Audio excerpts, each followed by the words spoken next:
Today, from Ford Field in Detroit, it's Week 18 of the NFL on EA Sports.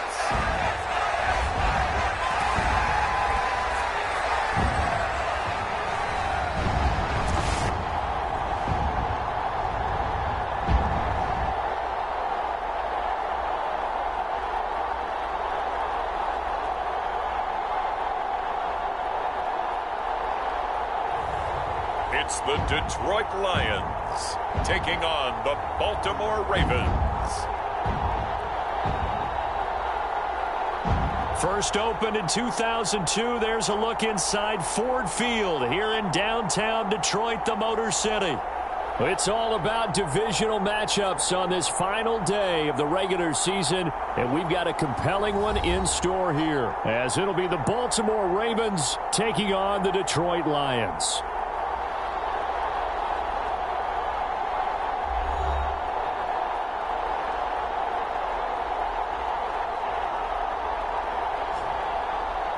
Along with Charles Davis, I'm Brandon Gaudin. And, Charles, we look at this Lions team entering play. They were winners last time out, so they'll be looking, Charles, to make it 2 in a row. And what I enjoyed when I watched their game tape and their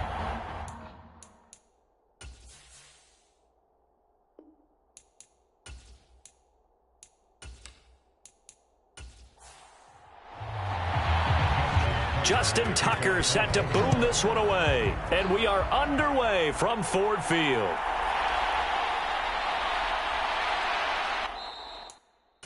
And makes it across the 20 as his guys will set up shop at the 23-yard line.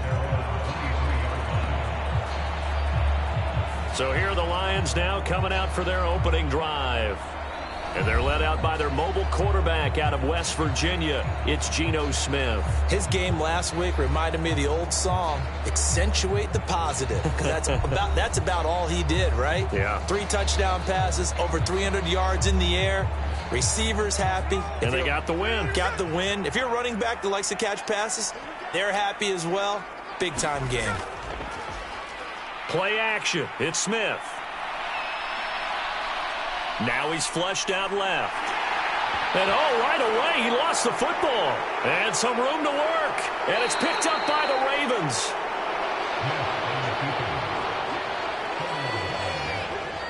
To put it mildly, that is not the way anyone wants to start off a game. You fumble on your first offensive snap.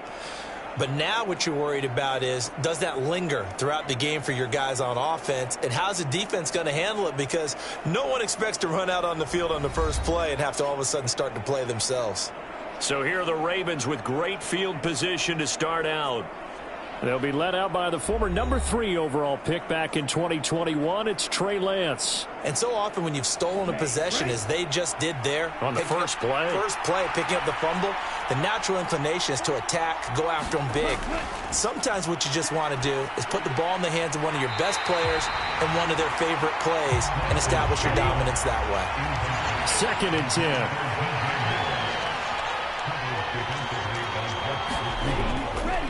On the run, this is J.K. Dobbins. He takes us down to about the 12 for a gain of 3. In danger of squandering their great field position as they come up on a 3rd and 7. Here's Lance. Now a battle for the football. It's caught. It's a touchdown. Rashad Bateman, his 6th touchdown of the season. And the Ravens use the early turnover to get on the board first here in this one. A lot of people might call this backyard football. Sometimes just understanding who you've got out wide and who you're going to throw it to. Give him an opportunity to go up and make a play, even when contested. Looks like that one worked out pretty well. The trust factor in effect.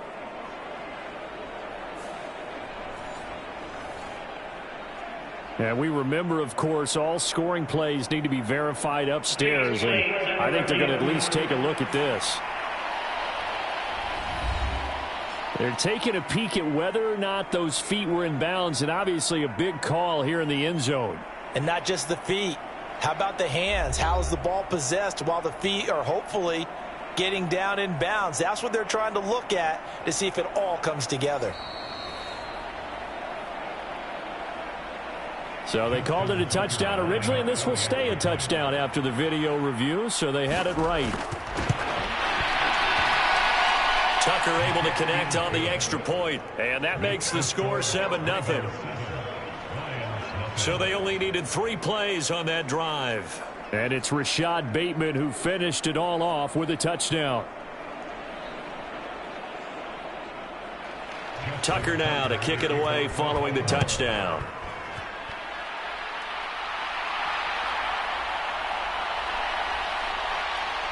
And he'll be stopped up at the 25.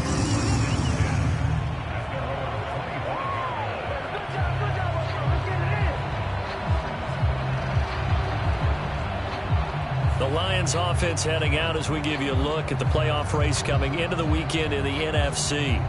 They had the fumble on the last drive, wound up leading to the opening touchdown. Now they'll try again here, 1st and 10.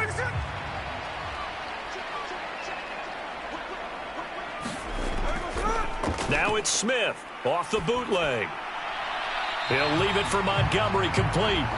So give him 2 yards there on the completion, and it'll be 2nd down. You look at this Baltimore defense. They were very strong last week in that win over Cleveland. And while you can't actually see confidence rising in a unit, you can tell by this team, all right? Anytime you can tell your offense, hey, just get us a couple touchdowns. We got this thing locked down. That's when you know you're playing well and you're carrying your team along. First carry now for David Montgomery. And he'll push his way forward to about the 32. 3rd and 3.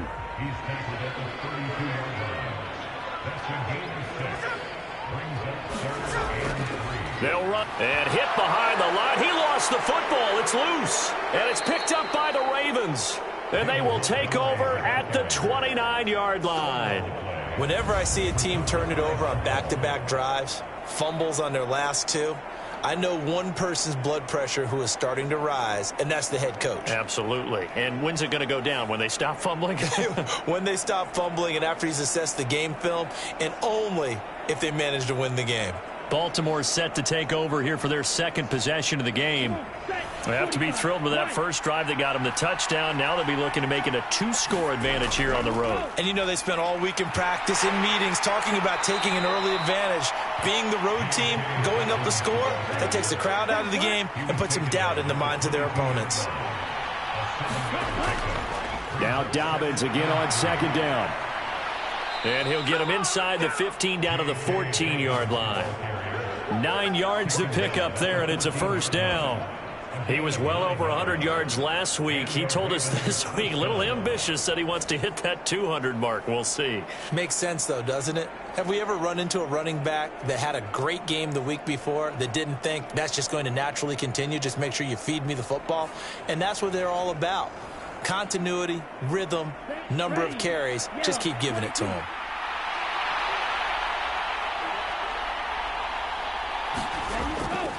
On 1st and 10, it's Dobbins. And he's taken down at the 7 after a gain of 7. 2nd down and 3, ball on the 7. To throw, it's Lance. And he will slide to a stop. He does have the 1st down.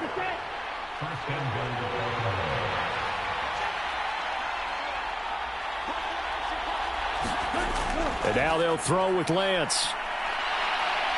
And he'll take it into the end zone for a Ravens touchdown. Trey Lance taking it in from 2 yards out. And the Ravens have taken a 13-0 first quarter lead. He hit him earlier in this first quarter with his arm. Now he does it with his legs. Right now, he's one of those stat stuffers that you see on the basketball court. You know, the guy with points, rebounds, assists, steals. One with the arm, one with the legs. Let's see if he can continue this pace. And sending out the reminder that, yeah, look, I'm known for having an arm, but I can do it with the legs on occasion when I need to.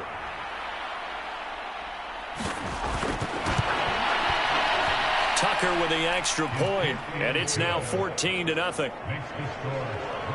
The drive summary that time, 5 plays. And it was Trey Lance taking it in himself to cap the drive with a touchdown run.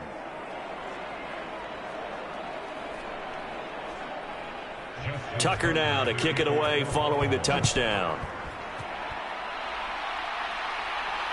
This taken in right around the goal line.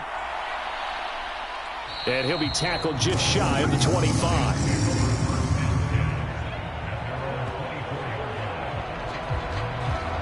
So the Lions offense ready to go back out onto the field.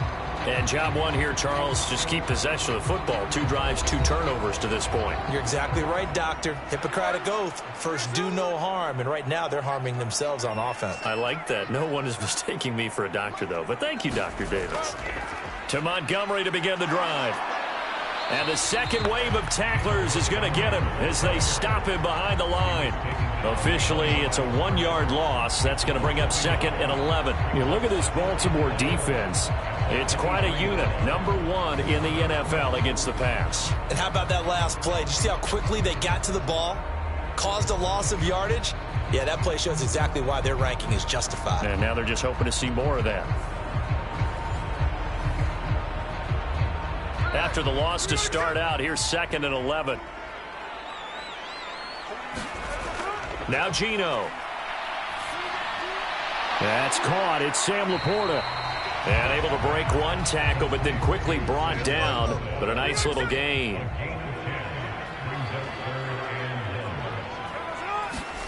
Smith going to throw on 3rd and 1. And that nearly intercepted.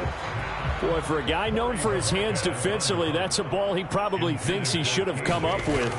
But instead, it's 4th down. Pushing through the contact. It's a 47-yard punt, but they did give up 10 on the return. And the Ravens, they'll take over. The football back over to Baltimore and J.K. Dobbins. And a week ago, as you get a look at the numbers, well over 100 yards, he was on fire. He was on fire. Obviously, the offensive line was on fire. All the guys who were trying to assist him. But you know who else was? The play caller. Because his ego totally got out of the way. And he kept calling the plays that were working over and over. And they really didn't stop him. Now the challenge, can they duplicate it?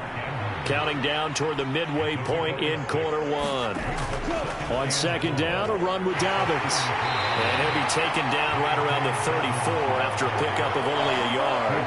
They'll come up now 3rd and 3. They'll try to run for it with Dobbins. And he will have a first down here at about the 40. Give him 6 yards, and they do convert on 3rd. Just about every coach we talk to says the crowd shouldn't affect us. That shouldn't be an issue. And in the next breath, they talk about taking the crowd and taking them out of the game by picking up first downs and keeping them at bay. I think we just saw an example of that there, didn't we? Important to do, especially early in the game like they have.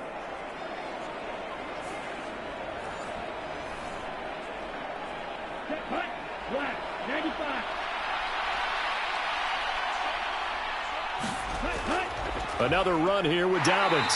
And slow going there as he'll only get a yard, maybe, up to the 41. Well, this defense for the Lions, they played really well in the win over the Raiders a week ago. Yeah, and what stood out to me on tape, the way they were flying to the football. So that tells me that they've got all their assignments down, and they're playing with extreme confidence. Dobbins running out of the gun. It's a 4-yard pickup there, and it leaves them with 3rd and 5.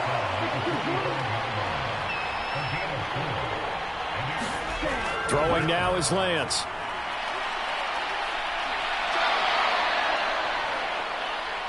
And he's going to get this all the way down inside the 35. Excellent work there by Lance as he scrambles for the first down. He's a talented runner, and that means he's always looking for bigger and bigger gains when he takes off. Certainly found some bonus yards there beyond the first down marker, and this early drive will continue with that extra jolt from his legs.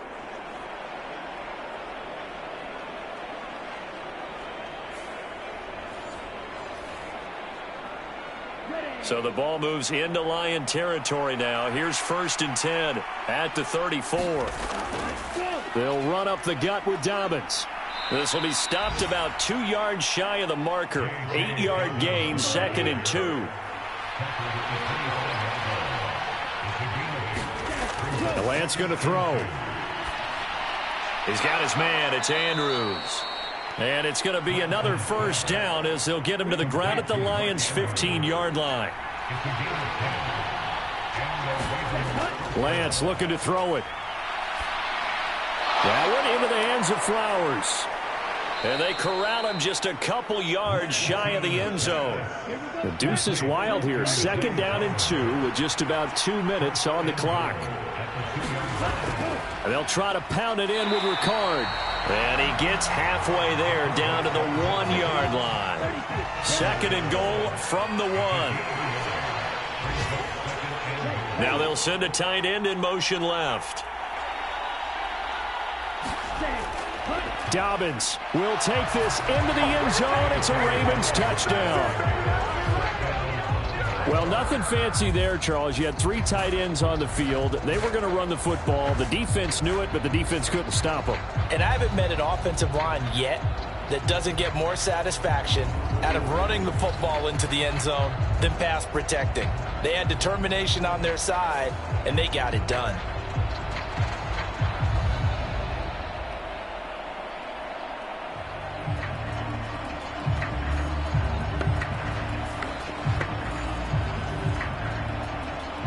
Tucker now to add the point after.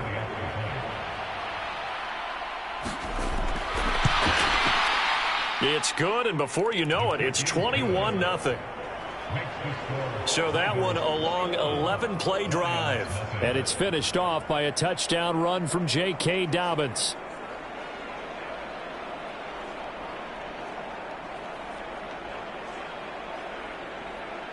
So how about this for a start? 21-0 here in the first as they kick this one away. And a decent return out to the 27-yard line.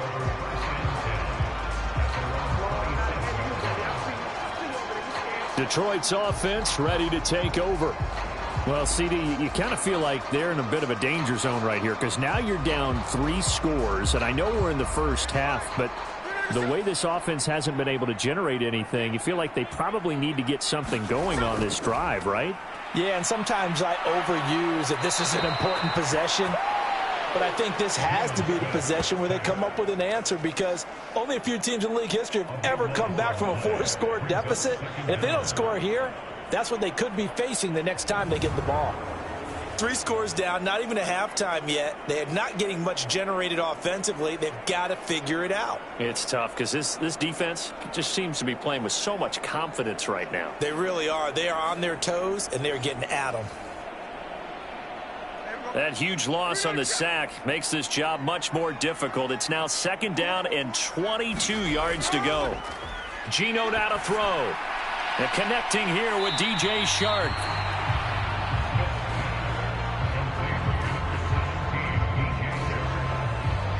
Third down and 13.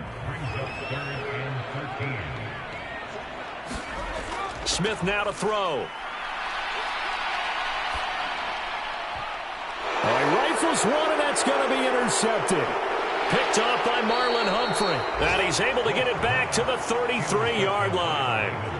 So a first interception thrown for him there, and that really not the best decision either. Not at all, and that's something he did not do in their victory last week. No interceptions in that game, but this defense, they're able to take advantage of an early mistake.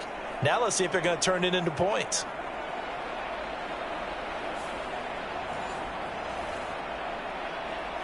So they'll come up 1st and 10 now from the 33. On the counter now, it's Dobbins. And that one blown up quickly as he's going to be stopped before he can even get started. A loss of a full 3 yards, and now it's 2nd down. 21-0 our score after 1. Raven football here as we begin quarter number 2. As they've got it with a 2nd and 13 forthcoming. Here's Lance to throw it. Throw caught by Flowers. And brought down, but not before they're inside the 25.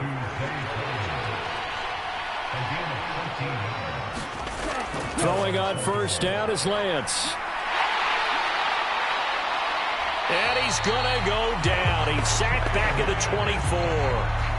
He couldn't get rid of it. He winds up losing a yard. It's 2nd down.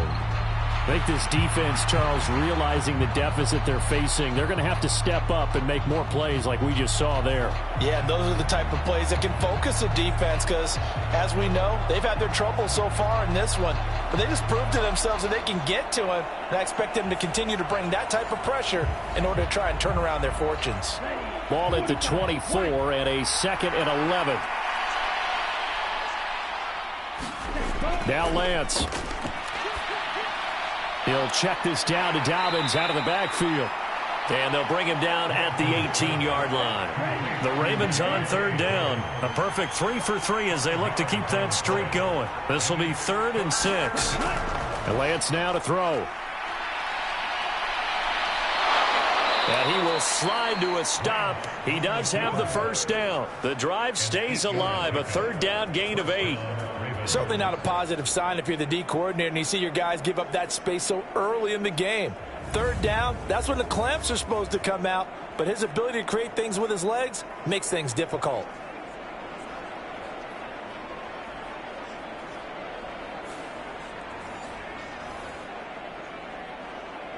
So not quite a 1st and goal. It's 1st and 10 from the 10. A give up the middle to Dobbins. And he'll get about 4 there as he takes it from the 10 down to the 6. 2nd down and 6 now. Moore, the man in motion. On 2nd down, here's Lance. No, bottled up. Fumble. It's out. It's loose.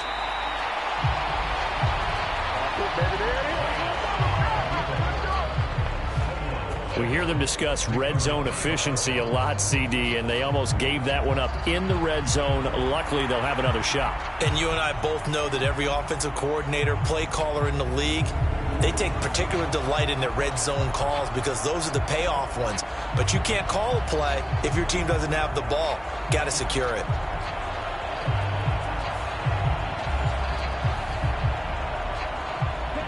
Eighth play of the drive forthcoming, and they need 8 yards on 3rd down. Now a play fake. Lance. And he'll take this beyond the line of scrimmage as he slides to a hole. So on 4th down, here's the Ravens Pro Bowl kicker Justin Tucker out onto the field. From the right hash, and this one just a chipping. Tucker's kick is good, and the route is on. It's 24-0.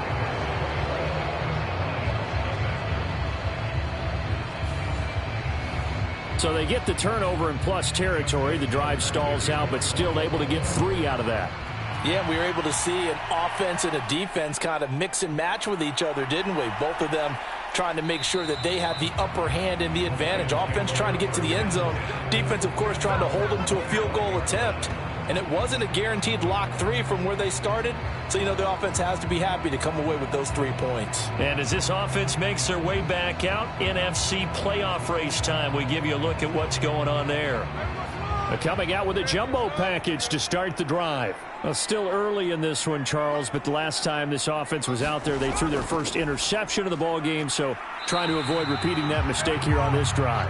And to put a positive spin on it, at least it happened in the first half and not in a close game in the 4th quarter, but you're absolutely right, partner. One of the last things this offensive quarterback wants to witness again in this game.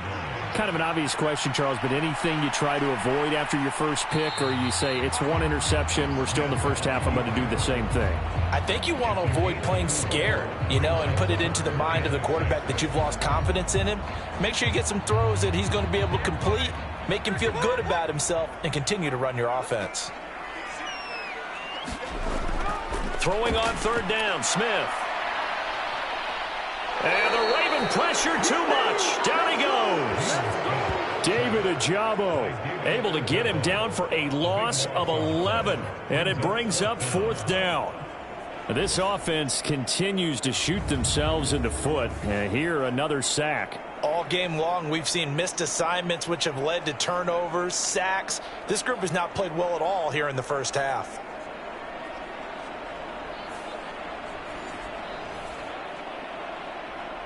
On 4th down, on is Corey Bojorquez to punt.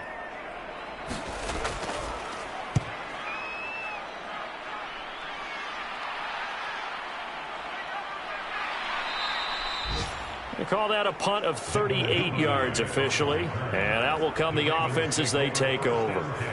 J.K. Dobbins leading the way as the offense returns to the field. He's been good. His guys are winning. So far, the recipe working here in the second quarter. And he doesn't like to just tote the rock. He wants to carry his team on his back, and that's what he's done throughout this game. Yeah, he's done that. He'll be hoping to continue that trend. And they get to him after a gain of 6 to the 46. Second down and 4.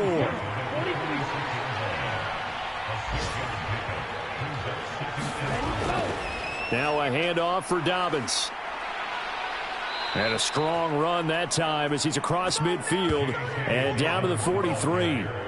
59 yards rushing for him now as he's carried it 13 times. Although his reputation as a speedy runner precedes him, it's always fun to watch him work. It is eye-opening, isn't it? Because when you see him get the ball and just go, in addition to that speed, it helps out his blockers. They don't have to hold blocks for long because he's just going to speed right past them.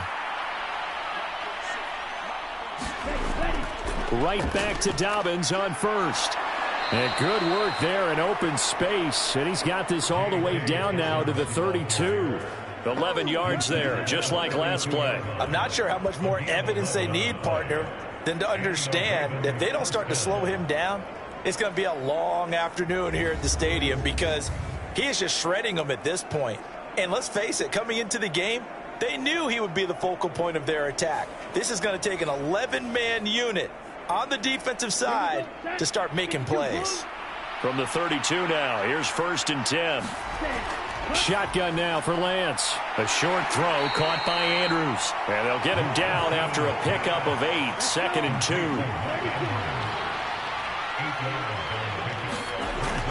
2. A shotgun snap and a give to Dobbins. And he's able to get it to the edge of the red zone at the 20-yard line.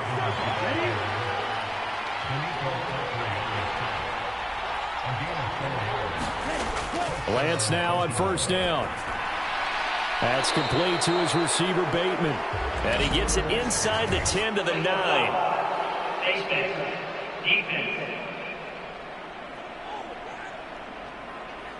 So give them the yardage on the pass and half the distance to the goal line. Because they're inside the 30. So now you don't march off the full 15, right? You have half the distance to the goal.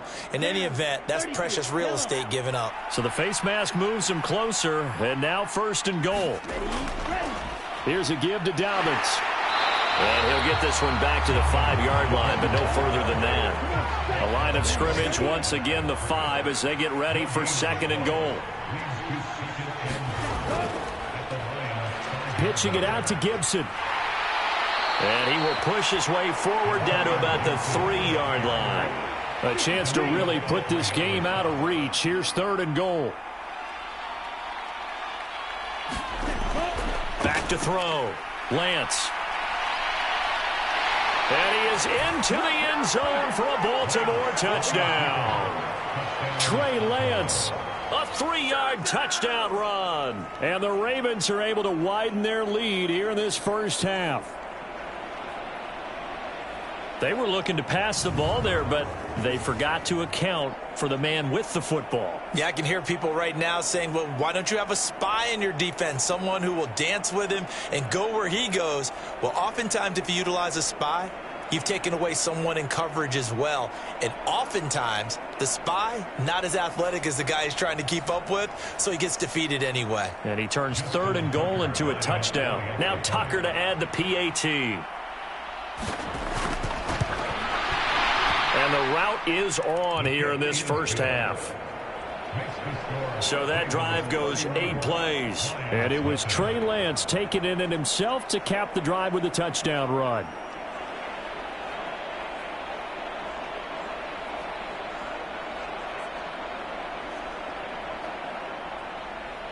Tucker now to kick it away following the touchdown. This fielded right at the goal line. And out a little across the 25 to the 27. The Detroit offense ready to begin their drive. They're still in search of an initial 1st down as they come up here 1st and 10. They'll start on the ground with Montgomery. And able to break one tackle, but then quickly brought down. But a nice little gain. 2 minutes remaining in this first half of football. A reminder that when halftime rolls around, Jonathan Coachman will have all the highlights and analysis of this first half of play from our studios in Orlando. Smith's throw taken in by Chark. And he'll be out of bounds after getting this one across the 40.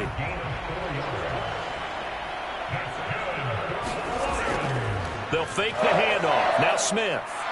Blitz coming, and down he goes. Sacks, a growing theme in this first half. This is 2nd and long. And that'll fall incomplete. He was hit just as he let that go. And now it's 3rd down. Up the middle, it's Montgomery. And he'll be limited to a short gain up to about the 34-yard line. Now the Ravens going to use one of their timeouts, as they'll head to the sideline and talk over what to do next. On 4th down, on is Corey Bojorquez to punt. He's been a busy man here in this first half as he gets it away. So a change of possession here on the punt. And they will take over 1st and 10. And now Baltimore gets set to take the field. And now consider the lead. The question is, how much is good enough? Are you going for more? It's the NFL. There's never enough, I believe, because they get reeled in all the time when you sit on the ball. I think that they will try and move the ball downfield and try and squeeze a few more points out of this first half. They'll be careful. They'll be a little bit cautious at times, but also they will attack downfield and try and get position for at least 3 points. From the 34 now, here's 1st and 10. Operating from the gun, Lance. And he slides and covers up at the end as he's going to be able to pick up decent yardage. 2nd down and a yard.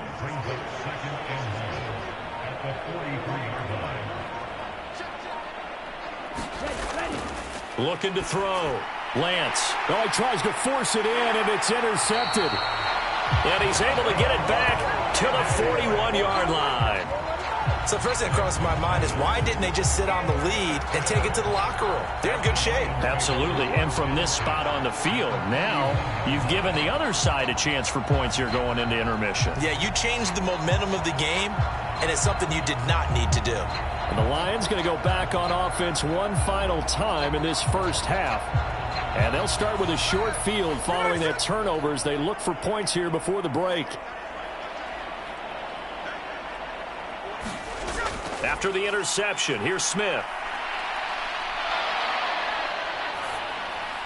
And that will be incomplete with a clock showing 18 seconds now to go. Smith, an incomplete pass on 1st down. Now it's 2nd and 10. Throwing now is Geno. That's to the right sideline, and it falls incomplete. So back-to-back incompletions, and that has him staring at a 3rd and 10. Here's Smith. And that's complete to K.J. Osborne. And they're able to get this one past the 30 down to the 25. Now a timeout taken. Perhaps a chance for one more quick play and then another timeout if they hurry. We'll see. Smith throwing again. He'll find Osborne here. They'll get him to the ground at the 20 following a pickup of 4. And with just 1 second remaining in the first half, they'll call the timeout. Badgley's kick is good, and that will do it for this first half. So we've come to halftime after a very one-sided beginning to this one. As we'll head down to Orlando, that's where we find our man Jonathan Coachman at our EA Sports Halftime Report. Coach. All right, Brandon, thanks very much. It's all down to this. Week 18 of the NFL regular season. Lots to be decided, so let's get right to it. We'll start up at Gillette Stadium in Foxborough, where it was the Patriots who were able to come away with the victory. Mac Jones, a touchdown pass in the victory. From there, let's get over to Arizona to check on the Cardinals at home in Glendale. And they've got the lead in that one over the visiting Atlanta Falcons. Corey Davis, a touchdown reception. Lastly, let's get you way up to Seattle. See what's happening with the Seahawks. As you can see the score there in the second quarter. Tyler Lockett, a touchdown reception. We were treated to a fine first half from running back J.K. Dobbins. He wound up finding the end zone on a touchdown run to help give his guys the advantage here at the break. Okay, Coach, thanks as always to you and the gang in Orlando as we welcome everyone back in for quarter number 3. The Ravens ready to receive it, and they've got the lead as well as we resume play in the second half. Taken at the goal line. And he'll be stopped right around where he would have been had he gone down to a knee, maybe a yard shy of there at the 24. Out come the Ravens now. They'll go on offense first here in this third quarter. And it's hard to imagine that the first half could have gone any better for them. So what's the approach here in the second half? Just continue to play smart football because they got the other team down and they feel good about the position they're in. The obvious thing people would say is just keep attacking, but I think you also have to be smart about it. Avoid turnovers. That's about the only thing that can derail you at this point. Attack, but make sure you take care of the ball.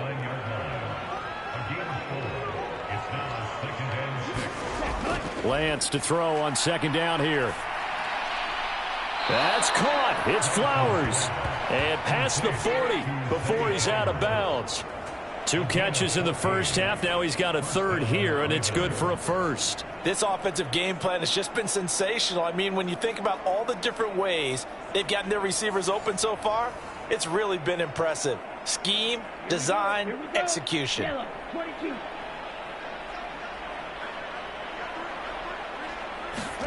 On first down, Lance.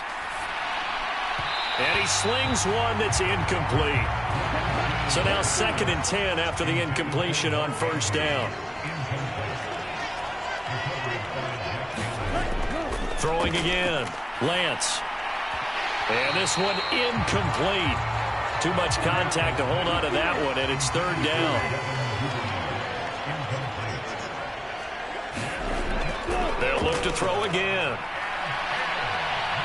And he can't find anywhere to go with it, and he goes down.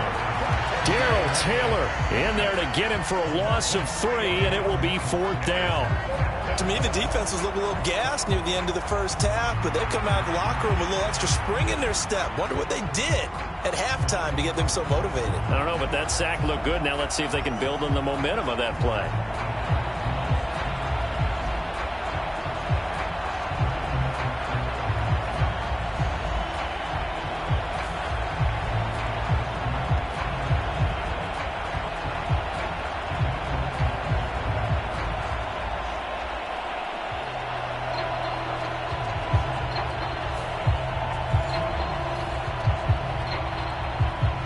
Send their punter out now.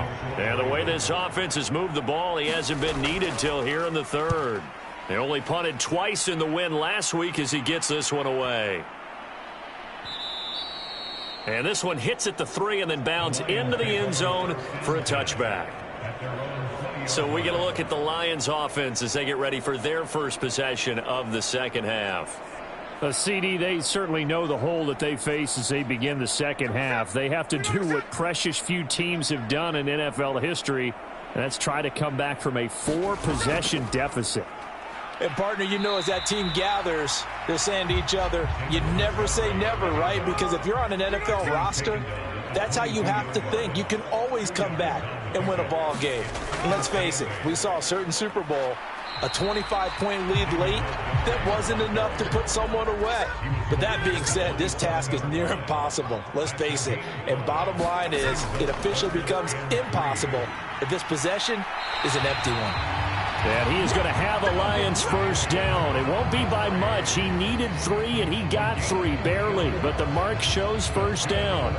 I'd say they've got to find a way to get him going. He's such a big part of their offense. I wonder if they might throw it a little and come back to the run. Anything, because you're right. He's pretty much been completely neutralized.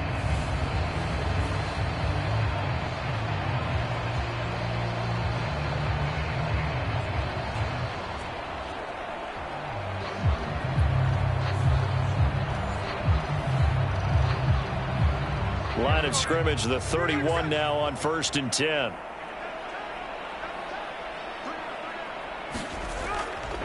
They'll keep pounding here with Montgomery. And able to break one tackle, but then quickly brought down. But a nice little gain. So from the 37, here's a 2nd and 4. They'll try the air now with Smith. And he'll let this one go deep for Chark. And this is incomplete. Oh, he looked like he had a pretty good line on that one. That would have been a big play, but he could not pull it in. Throwing the out route incomplete. That's Osborne. And he is going to have a Lions first down. They needed 4. He doubled that. He wound up getting 8. A little football 101 there. You just see the receiver try to run down the defender, meaning he goes right at him and really trying to move him a little bit towards the center of the field so he can put his foot in the ground and break to the out, to the sideline, and make a catch. A pair of first downs gives him a 1st and 10 up at the 44. To throw is Smith. And this one into the hands of DJ Chark. And taking it across midfield and just shy of the 40. 15 yards for the Lions there on a first down. Well, maybe this offense has learned something from watching their counterparts work. I'm wondering if their coaching staff said, let's do what they've been doing the entire game, because that's worked well. This offense, they have not looked particularly good all game long. But a nice throw there for a good gain and a first down.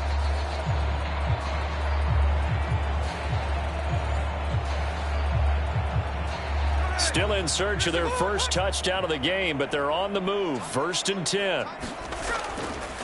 They'll try the middle with Montgomery. And nothing much materializing there on the first down run. He'll get a couple, and that's it. Well, any lane that might have been open there was closed pretty quickly, and that was because the defensive front, they won that battle at the point of attack at the line of scrimmage. They used great leverage, held their spot, and stacked him up. Here's a 2nd and 8. Hamler, the motion man left. On 2nd down, it's Bennett, and nothing doing. He's immediately taken down at the line of scrimmage. 3rd down now. Those last 2 plays indicative of how things have gone for them. Just nowhere to go on the ground and struggling to put up points. Well, had his hands on it, couldn't bring it in. Pretty symptomatic of how this game's been going.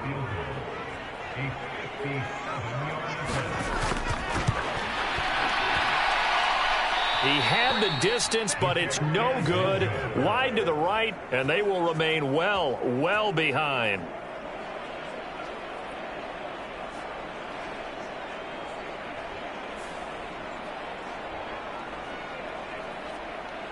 And Baltimore's offense set for this next possession. No points last time out. They were forced to punt, if you remember, but no time to dwell on that. They've still got the lead here and a chance to add to that here. 1st and 10 as this new drive starts. The Raven offense set at the line for this next drive. Obviously not the intended goal last drive. They had to punt the football, but still they've got the lead here and now a chance to add on to that lead if they can get points on this drive. 1st and 10 upcoming. This one caught by his tight end Andrews. And they'll get him down as he's inside the 40. That's good for a Raven first down, 15 yards there. And if anyone thinks they're just going to tuck their horns in and pull back off the throttle a little bit, you can forget it. Even with this big 3rd quarter lead, I think this team's going to continue to take their shots downfield, and there's another completion. So 1st and 10, and if they score on this drive, might have to start digging in our second half blowout material.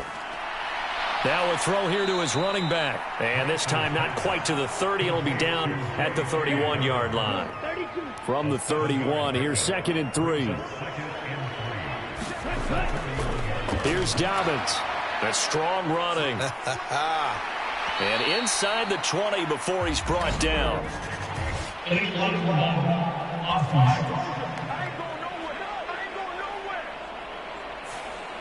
So a decent gain there on the play, but that all gets wiped out with a penalty. Well, that's a setback, but all the good play callers, they just move on. They find something else in the playbook. They can attack this defense, and they go right back on the offensive on this play. And for a second straight play, the Lion defense drops him behind the line of scrimmage. Hey, a lot of points have been scored in this game against them, but tally that one on the side of the defense. Do you think maybe, possibly, it can be a little bit of a changer for them? Maybe not a game changer, but a little bit of a momentum one that maybe they can string together some pretty good plays and slow them down. 3rd and 2.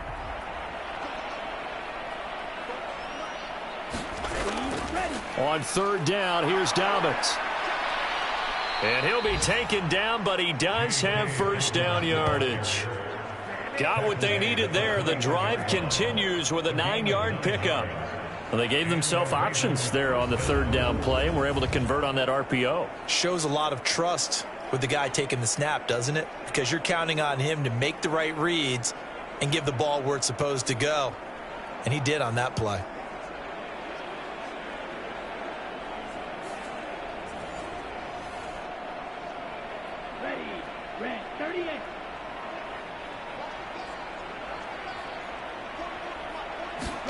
Lance now on 1st down. That's out to the flat for Gibson. And he is out of bounds. Looks like right at the 15. Now 2nd and 3. Back to throw. Lance back to Gibson, and another catch for him. And the Ravens are going to be set up with a 1st and goal here as the tackle made at the 9.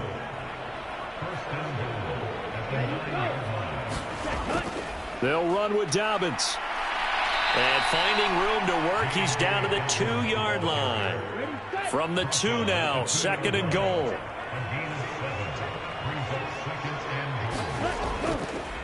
Dobbins once more. Pushing for the end zone, but he's not going to get there. They stop him just shy of the goal line.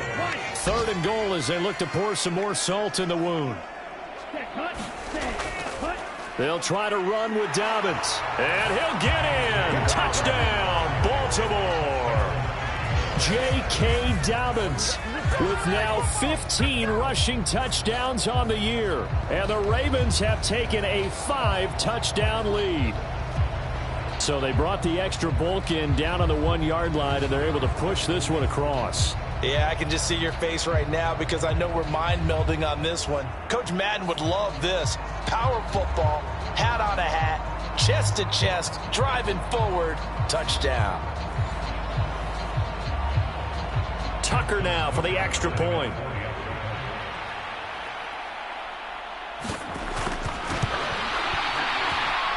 And he's been a busy man, 5 for 5 now as he knocks another one through to extend the lead. So that one a pretty time-consuming 10-play drive. And it's finished off by a touchdown run from J.K. Dobbins.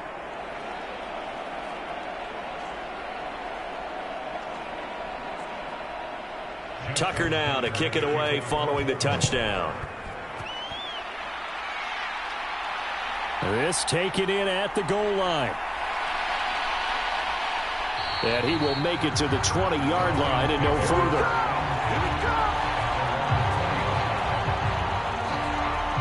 Another shot now for this Lions offense.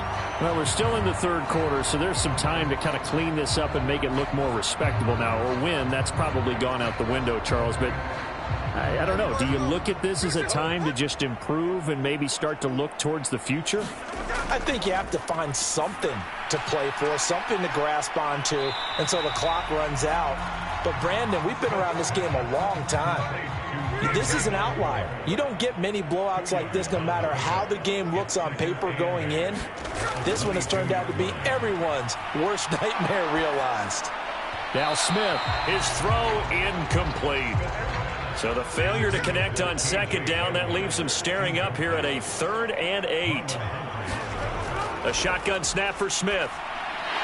Able to find the open man. That's complete. And they're able to get this one across the 35. So they'll, of course, decline the pass interference there and wisely take the yardage. And I think defensively he's saying, I was getting away with that in the first half. Why are you making that call now?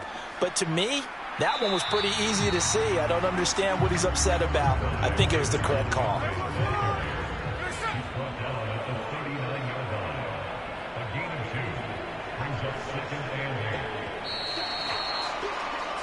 1 quarter remains here as the regular season starts to wind down. This is the National Football League on EA Sports. Back now at Ford Field. Ball on the 39. Here's 2nd down and 8. And this is a blowout so far as we get set for the 4th quarter. A very one-sided affair.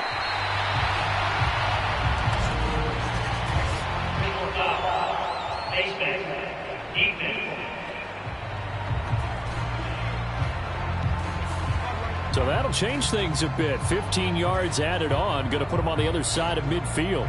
And add on a shake of the head defensively because he got caught where his hand wasn't supposed to be, and that cost him 15 yards. And now it's 1st and 10. A big mistake, especially when you factor in the personal foul yardage. Here's a throw to his running back. It's complete. And able to break 1 tackle, but then quickly brought down. But a nice little gain. It'll go down as a gain of 6, and it'll be 2nd down. I think the best offenses love to get the ball to their running backs in open space because they have the ability to make people miss, and they also have the ability to run over people. And if you do that throughout the game, after a while, they might just run through some of those tackles and go a long way. Well, we saw him shed a nice tackle on that play. From the gun on 3rd down, Smith. And that's going to be incomplete. The contact there enough to jar that ball free, and it brings up 4th down. They lead big, and a major part of that has been how they've taken their play to a whole new level this second half. No points allowed since the break, and you can add another incompletion to the total number that they forced in this runaway contest. And they're indeed going to go for it here on 4th down. So trailing here in the last quarter, let's see how this plays out. Here we go on 4th. Smith. They're going for Hamler, but this is intercepted. Kyle Hamilton picks it, and the Ravens are going to have it here at their own 32-yard line. So the ball changing hands on the interception, but meanwhile here we do have an injury on the play. And this is certainly not what you want to see in the final week of the year. We'll be back.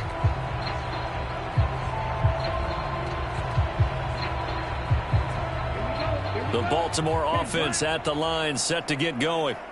And after the interception, they are sitting in an even better spot with the ball and a comfortable 4th quarter lead. And he'll scratch out only about a yard up to the 32. From the 32-yard line now, here's a 2nd and 9. Here's Lance. He'll find Dobbins out of the backfield. And he went backwards.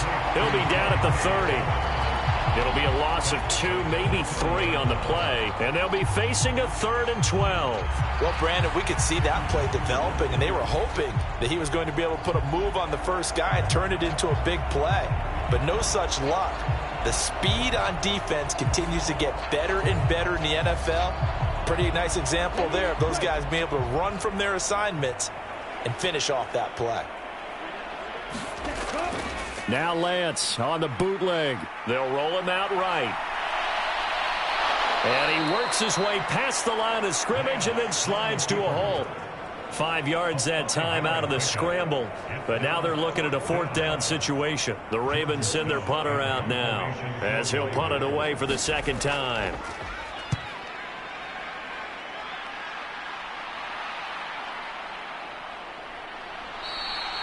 47-yard punt, a return of 4. And the Lions will take over. And Detroit back in possession of the football. Facing a big 4th quarter deficit here, things not looking good. You know, this offense, though, they've been in the top half of the NFL so far this season, but in this one, well, their defense has really struggled. They go back to the air here after the INT on the last drive. And that one to the right side and incomplete. Smith, an incomplete pass on 1st down. Now it's 2nd and 10. Now Geno. They'll set up the screen to Montgomery. He'll be dropped at the 25 after a gain of 6. And that doesn't have to gain big yardage to be an impactful play, because if you get those pass rushers second-guessing themselves that they might get hit with a screen, maybe you can wind up slowing them down just a step. And if you do that, that's a win for that play. Here's Smith. That escapes the sack. Well, this is taken in. It's complete. And he'll have it past midfield almost to the 40 before being taken down. They chalked that one up as a gain of 34 on third down. Defensively, I know they have the comfortable lead here in the fourth, but they do not want to give up big plays like that. They want to finish strong. So oftentimes in this situation, you tighten up underneath in your coverage, and you bring your safeties back. They can pick up anything that leaks through. But in the meantime, upfield, you're making plays on the football. So the big play gets him across midfield now for 1st and 10. Smith. Caught by Montgomery. And he's able to break out of one tackle, but then quickly brought down. From the 37, they work on 2nd and 6. Throwing again is Smith. And he goes down. The Ravens able to get to him. It'll go in the books as a 7-yard loss on the sack, and it's 3rd down. And this dominant defensive performance continued on that play. This poor quarterback has not received the protection he needs and has had to pick himself up off the turf far too often.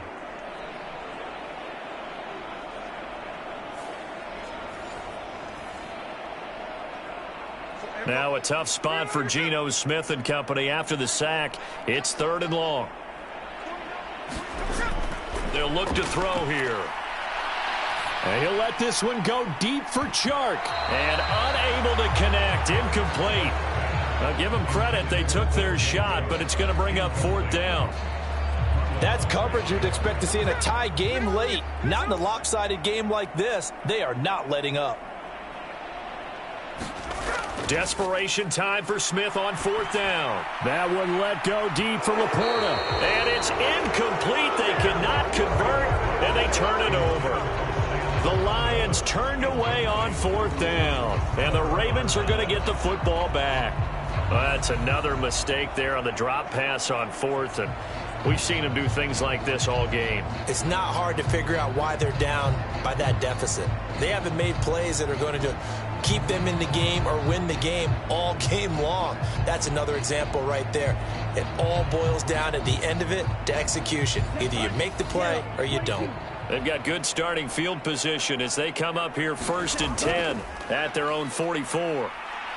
And a good burst there gets him 7 up to midfield. I know that every now and then we get in those meetings with coaches, and you almost want to roll your eyes when they talk about staying on schedule when they're moving the football. But would you say a 7-yard run is ahead of schedule? 4th quarter with the lead, you love that, don't you? No doubt about it, because staying on schedule is trying to get 4 downs on 1st down. They did that plus 3. And Dobbins is going to pick up a Ravens 1st down as he's going to get this down to the 45-yard line. Tackled there by Jordan Battle. From the 44-yard line, here's 2nd and 9.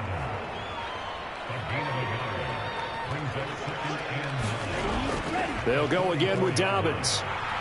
And a pretty good run as he'll get this down close to a 1st at the Lions 36.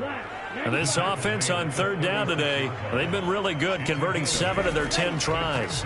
They need just a yard here. It's 3rd and 1. And he's going to have the 1st down yardage to the 35. But sometimes, Brandon, there's just not a secret to how things get done. He's been running well all game long, and they continue to rely on him in this key situation. They told us they were going to rely on him. They have. He comes through there, a big 3rd down conversion.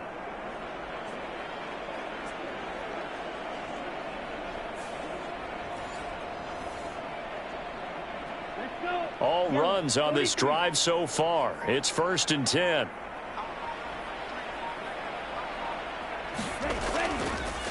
They'll run here with Dobbins. And he'll get it down inside the 30 to the 29-yard line. 5 yards on the carry. Good pickup on 1st down. Oh, that was a thing of beauty right there. Look at how quick those blockers fired off the line once the ball was snapped. That was an O-line on a mission, all in sync, and the defense is lucky that play only picked up 5 yards. And he'll be a couple yards shy of the red zone here at the 22-yard line.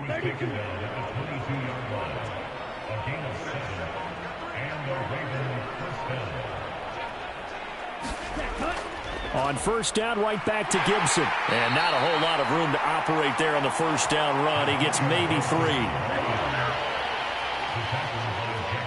Just 2 minutes remaining here in the fourth quarter of what has been a one-sided affair. So it's Raven football here as we welcome you back.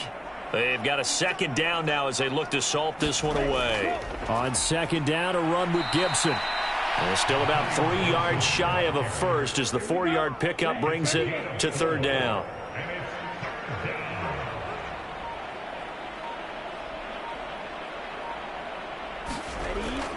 They'll run with Gibson. And he'll be tackled about 2 yards shy of the line to gain. A 1-yard pickup leads to fourth down.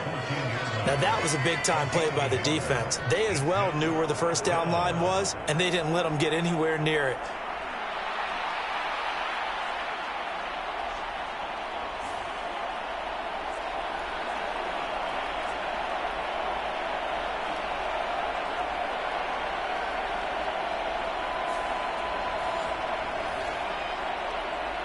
John Harbaugh going to roll the dice.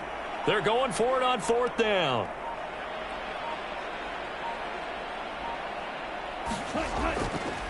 They'll go. It's Gibson. He needed a couple, but he didn't even get back to the line of scrimmage. And this 11-play drive is going to lead to nothing on the scoreboard. So we were looking at each other up here in the booth when they went for that saying, oh, wow, talk about trying to add insult to injury. Some teams are just like that. You know, some philosophies, some coaches are like, look, when I got a chance to put some more points on the board, I don't care what the situation, I'm going to do it. And they're also the same coaches as a general rule that if someone does it to them, you won't hear people protest out of them. That's just who they are. So roughing the passer here, even though said passer wasn't a quarterback. And this is a call, partner, I think you might see once a decade or so. But the officials know the rules better than anyone, and you have to know them when you're on the field. Anyone throwing the ball gets the same protection as a quarterback. So if he gets hit late, that's definitely going to draw a flag. One last throw here for Smith. And that will be incomplete as time has run out on this football game. So the final seconds tick away in this Baltimore victory. And it was a game where they were off and running in the first quarter, Charles, and never looked back. You know, partner, after a while, we always say the same thing, don't we? They set the tone early, right? They started fast. So I asked a few of my horse racing friends, do you have a term for me that we can use to cover that? And they said, yeah. When a horse breaks out like that, you say he caught a flyer out of the gate. And that's exactly what this team did today. I mean, they jumped out there, jumped on them, and were never headed. So for the Ravens, they earned one final victory and finished the regular season at 13-4. And now they'll await the final seeding for the playoffs ahead. Meanwhile, for Detroit, they will indeed limp to the finish line, unfortunately, as they close out a 6-11 campaign. And this is a team that has a few good pieces in place, but could stand to get deeper and younger all around. And for Charles Davis and our entire crew, I'm Brandon Gaudin. You've been watching the NFL on EA Sports.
Tonight, from Soldier Field in Chicago, it's a special prime time edition of the NFL on EA Sports.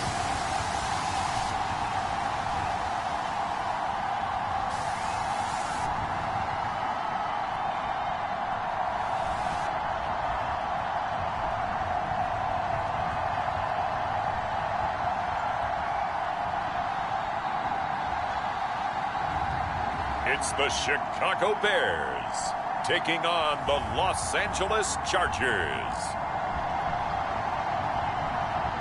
About 3 inches of the white stuff has fallen, and the prognosticators say still 3 to 5 more to come tonight in Chicago as we welcome you to football under the lights at snowy Soldier Field. Tonight, it's the 272nd and final game of the regular season, and we've got a good one to finish things off, as it'll be the LA Chargers taking on the Chicago Bears.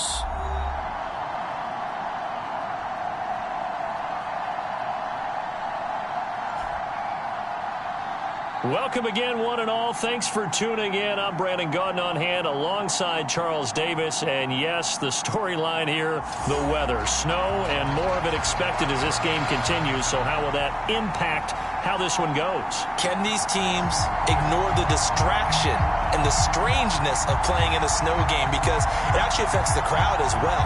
That big roar you get is often muffled when there's a snow game. And the second part, what's the footwear you got on? Does that fit the turf you're playing on? And how will it handle as things get a little bit slick?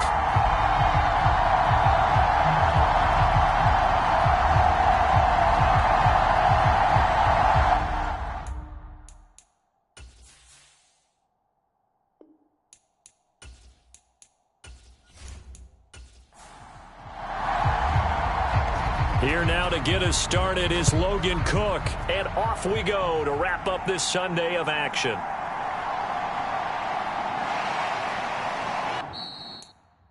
And he takes this near the 25. Just a little pass there. Call it the 26. So here are the Bears now for their opening drive. As we get a look at a guy who grew up in Florida, played his college ball, of course, in Louisville. It's the electric Lamar Jackson. And what I loved about meeting with him before the game was talking to a guy who takes ownership of his performance. 2 touchdowns, 2 interceptions last week, but all he focused on was the loss, okay? And he did say, if I change my stats a little bit, not necessarily for me to look better, but that'll help my team. And he is met in his tracks behind the line of scrimmage. Call it officially a loss of 2 on the first play from scrimmage. Second down. Well, this defense for the Chargers, they were excellent a week ago in that victory over Indianapolis. And with the playoffs ahead, this is how you build momentum, because they pitched a shutout last week, and I don't care who you're playing. That's not easy to do at this level, and they're playing their best football at the right time of year. So the opening play of the drive goes backwards. Now they'll come up on 2nd and 12. They go to Johnson again.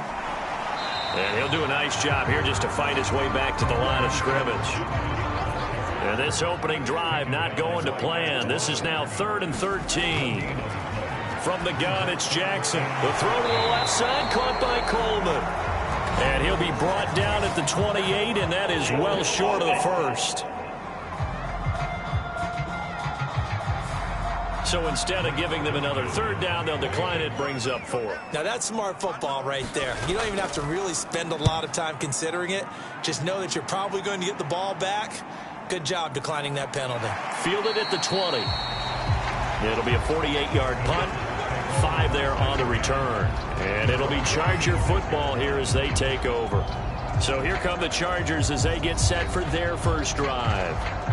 And they'll be led out by their 3rd-year quarterback.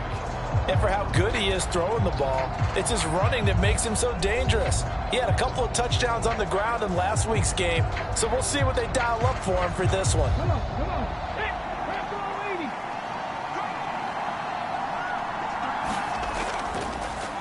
They'll start this drive out on the ground. And he'll fight forward on the straight-ahead running for just a couple of yards. 2nd down. They'll keep it on the ground. Porter A short gain here, maybe a yard to the 29. Here's 3rd and 7. He'll look to throw. A nice little juke. And they get him down, but not before he takes it across the 40-yard line. A nifty bit of scrambling there. 12 yards, first down. Well, he and his offense were staring down what was likely a 3-and-out. Zero fear from his side, though. Never doubted for a second they'd pick up the first. He's ready to pull the trigger on a keeper the moment it revealed itself.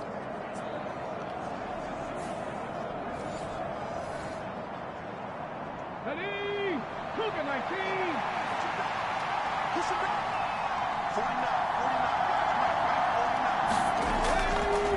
On first down, it's Porter, and he'll get this up past the 45 to the 47. Ball on the 47-yard line. Here's 2nd and 4. They'll try the left side. Porter.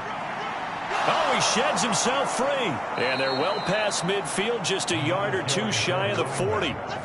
A 10-yard pickup, and it's enough for a Charger first down.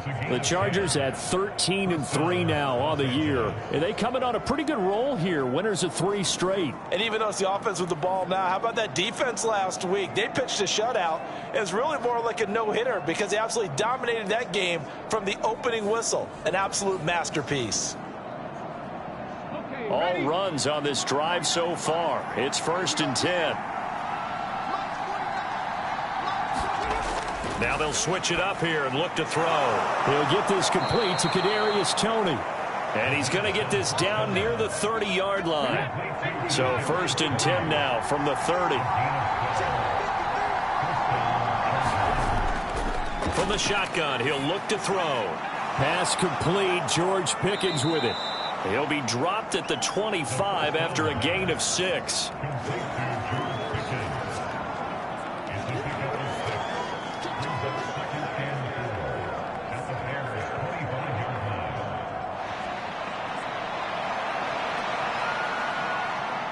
From the 25, here's a 2nd down and 4.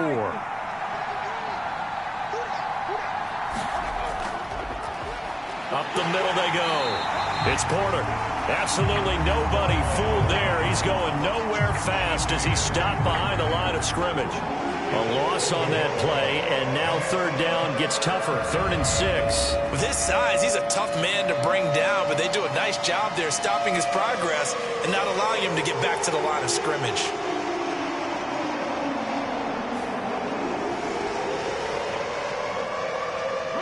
Be in search of 6 yards here on 3rd down. This is now the 9th play of the drive. He'll look to throw. And he will slide to a stop. He does have the first down. A 3rd down gain of 19.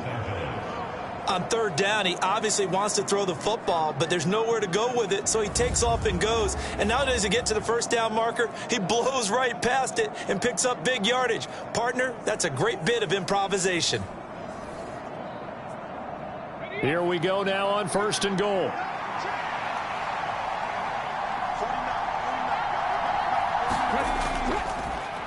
One back in the backfield, he'll get the carry. And the hole closes quickly here. He can fight only to about the 4. 2nd and goal from inside the 5. Now back to throw. And it'll be intercepted.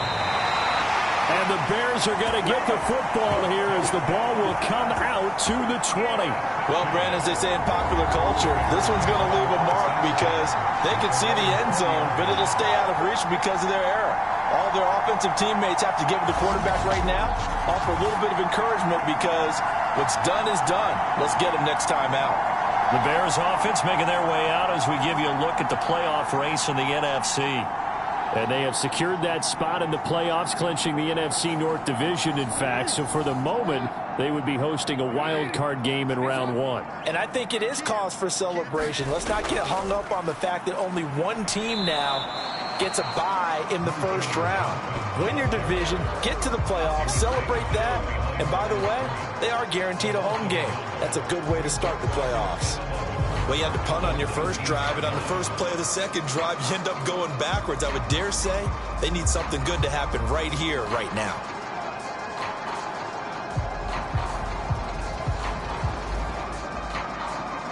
A loss of a yard there to start out. That leads to a 2nd and 11. Here's Jackson. That complete. It's Tyler Scott with it. And he's going to get this one across the 30-yard line.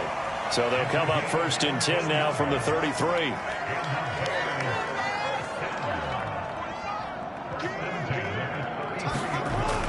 They'll give up the middle to Johnson. And able to break one tackle, but then quickly brought down. But a nice little gain. Ball on the 40 now. Here's 2nd down and 3. Again, it's Johnson. And he'll get up near the 45. They'll spot it at the 44. A pair of first downs gives them a 1st and 10 up at the 44.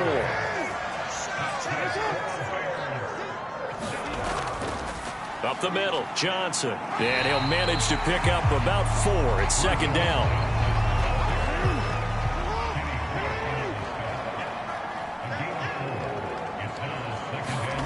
And now Jackson will look to throw it. Eluding the pressure right. And he will slide to a stop. He does have the first down. That'll go as a pickup of 8. That's an early scrambler to be viewed positively by either side. From the offensive point of view, it begins to establish him as a possibility to keep it on certain plays. And defensively, they avoided giving up a huge play in one of their first tests in containing a quarterback on the run. So from Charger territory now, here's a 1st and 10 at the 44-yard line.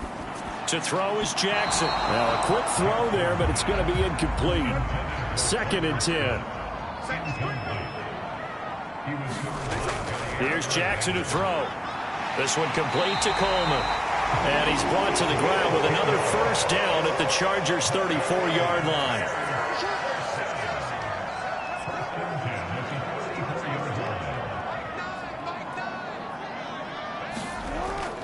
They go back to the ground with Johnson. And he'll lose yardage on the play back at the 37-yard line. That's going to wind up a loss of a full 3 yards on first down. The job of any linebacker involves having enough strength to fight off a blocker and get to ball carriers. But in this case, I think we can safely say he beat him right off the snap to get into the backfield and make that play.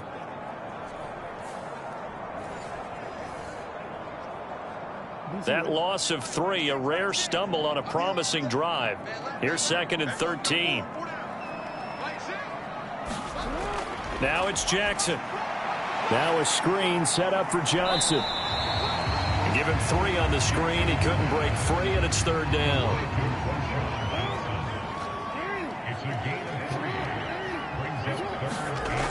Jackson. It's a short one here, complete to the tight end. And he's brought to the ground with another first down at the Chargers' 24-yard line. Give him 10 yards there as this offense is on a roll. This drive continues to plunge forward.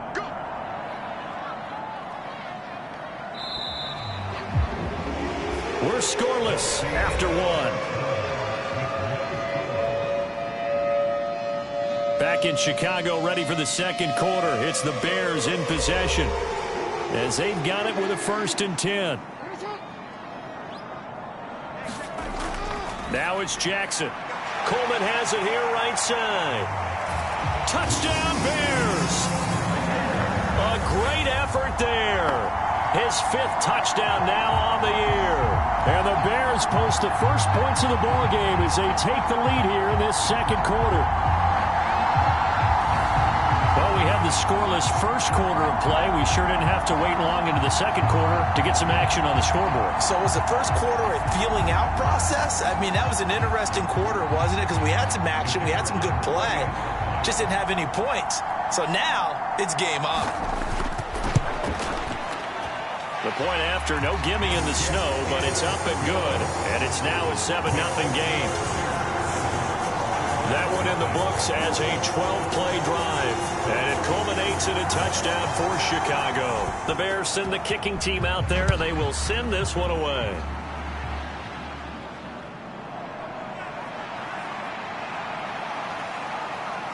A solid return, pretty good field position. They'll start at the 32. The Chargers get set to go here for their second drive. They threw an interception the first time they had the football, wound up leading to a touchdown the other way. How do you approach drive number 2? Going back to your game plan coming in, everyone has matchups that they like better than others, where they think they have an advantage. Dial up some of those plays. Try and go to those spots and get your offense moving. Second down and 8.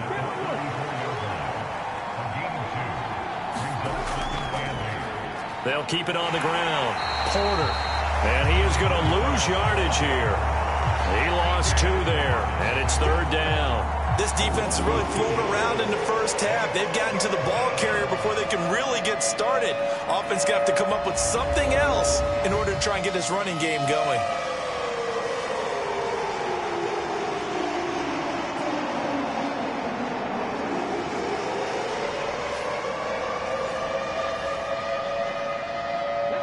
Here's 3rd and 10.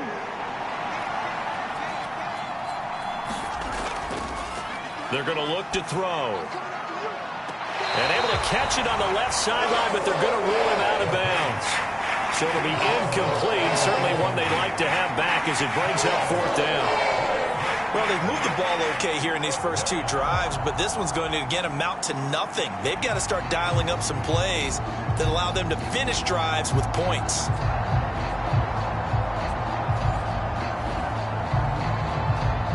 On 4th down, on is Logan Cook to punt. He was only asked to punt once in the victory last week as he sends this one away.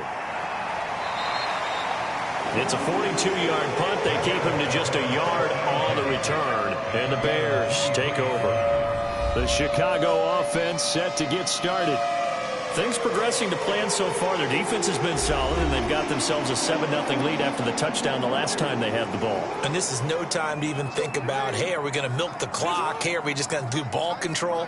This is the NFL. 7-0 leads, they don't last very long unless you continue to push the envelope on offense. And the result here, a pickup of 8. Leaves them with 2 to go on 2nd down. Jackson now. He'll fight his man, Laviska Shenault. His first catch, good for 9 and a first down.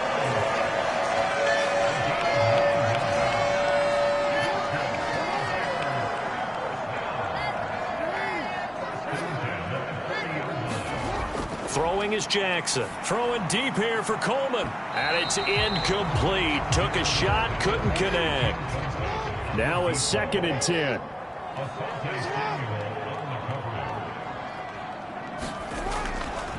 Jackson options out left. And strong running there as he's across midfield and down to the 49. The decision to keep it turns out to be a good one. 11 yards in the first down. Well, he is certainly dangerous when he spots a lane, and he keeps it himself there and worked out well. And how about the moving parts on a play like this? You know you have to practice it over and over because it's almost like a ballet that has to be choreographed. But how about once he made the decision to go, he committed to it and went. Let's face it, most teams are going to defend the running back much more than the quarterback on that type of a play. A first down carry here for Johnson. And he can only manage to get a couple. 2nd and 8 coming up.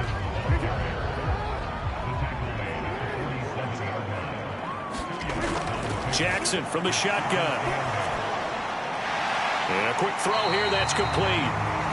That'll go for a gain of 7. And that's going to bring up 3rd and 2. Let's not quibble about the gain there on 2nd down. That was a positive play because that was a take-what-you-can-get situation. Got out to the tight end. Now it gives them a much better opportunity to convert on 3rd down. Trying to keep the drive going here. This is play number 7 on 3rd and 2. They'll try and run for it. Here's Johnson. They get 6 on the pickup there as the drive continues. Well, partner, what do you think? Might have been 4-down territory if they didn't pick it up, but... Yeah, it's a moot point now. I was curious, though, if they didn't get it there, would they have gone for it? I guess we'll never know. Yeah, we didn't have to make that call, but I have a feeling both of us would have said, go for it.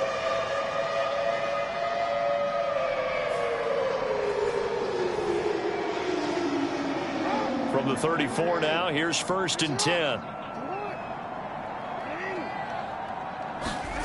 From the gun, Jackson. Looking left side, and he's got a man. That's Coleman. And he's going to get this down near the 20-yard line. The Bears on the move. They've got another 1st down. When you're playing a quarterback with some experience and some moxie, you enter the danger zone when you decide to blitz him, because if he's able to diagnose as he did on that play, he can hurt you downfield. He reads defenses so well, doesn't he? He really does, and the best part about that play for him, I don't think that was his primary target. I don't think so either. I think he had the read, figured out where the blitz was coming from, and went to a secondary target for a really nice gain. He'll lose a yard there, and it's 2nd and 11. No daylight for him to run through there, and he ran into the defensive tackle, and that guy blocks a whole lot of daylight as it is. He is truly a big man who just made a big play.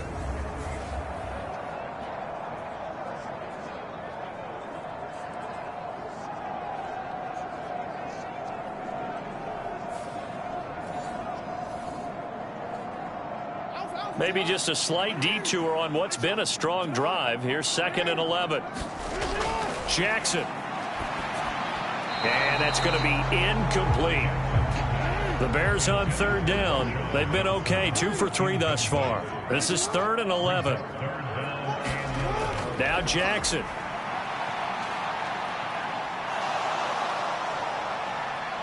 And eventually taken down here. Great coverage downfield. Say hello to Eric Kendricks. He gets the sack there. Well, this has been a pretty sizable drive. They've had some success. Finally, the defensive coordinator found some success of his own. I think he just simply said enough of that. Okay, they've moved the ball well. We need to force the issue from our end, and that's exactly what he did.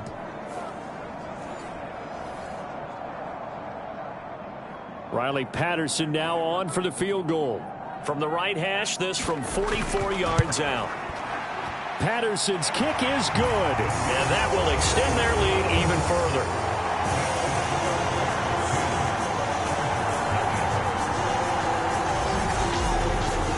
So that one on target, and it adds to this first half lead.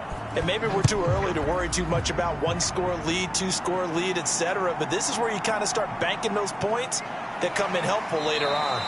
And able to get this out to the 25.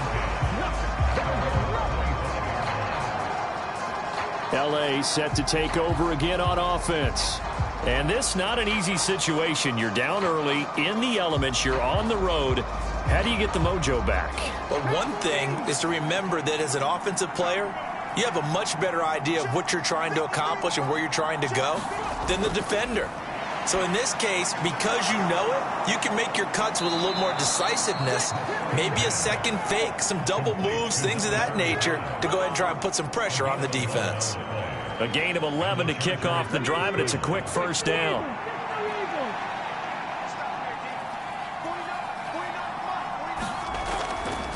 Here's a play fake as they set up to throw.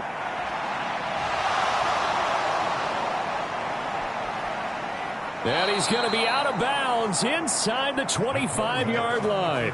Big yardage there on the scramble. It gets him a 1st down. Give him a little extra credit there. His head was cool as the play broke down. Didn't force a throw, and in the end, got to show off his athleticism with a nice gain to bring up a new set of downs. So the big play gets him all the way down to the outskirts of the red zone here for 1st and 10. Now a handoff up the middle. It's Porter. This will be stopped about 2 yards shy of the marker. 8-yard gain, 2nd and 2. They'll keep it on the ground. Porter. And he'll only get a yard to bring up 3rd and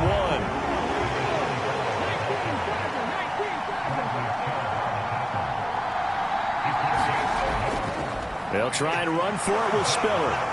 But he will have the 1st down before he's tackled at the 12.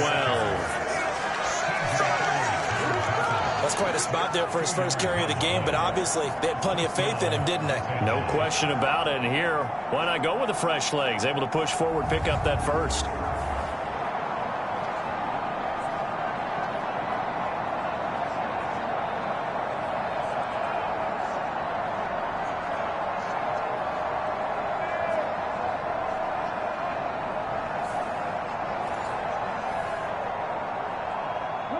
This offense finding its legs now. Here's another 1st and 10. Up the middle they go. It's Porter. And here he'll get it down to the 7. From the 7, it's 2nd and 5. From the gun, they'll try to run it. And he's able to get it down to the 2-yard line. A 5-yard gain there makes it 1st and goal. I know flashy plays, splashy plays, as people like to call them, that attracts a lot of attention. But let's face it, when you're efficient, that can control a ball game. And I love the game plan they've got going right now. Back, and he takes it in for a Charger touchdown. Isaiah Spiller with his 4th rushing touchdown on the year. And the Chargers have got it back to within a score. And nothing special there. They show they were going to run the football. They ran it. They got it in. Like old-time football, right? Hey, this is exactly what we're going to do. Straight-ahead power, and they got it done.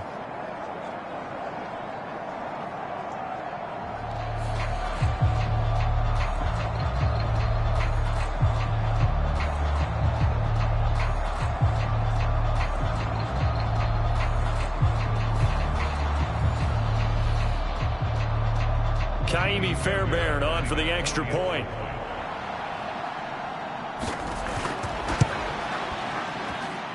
And they're back within a field goal. It's 10-7 now. So that one an 8-play drive. It spans 75 yards. And it was Isaiah Spiller capping things off with a touchdown run. Taking it about the 1. And he'll get it up past the 20 to about the 22.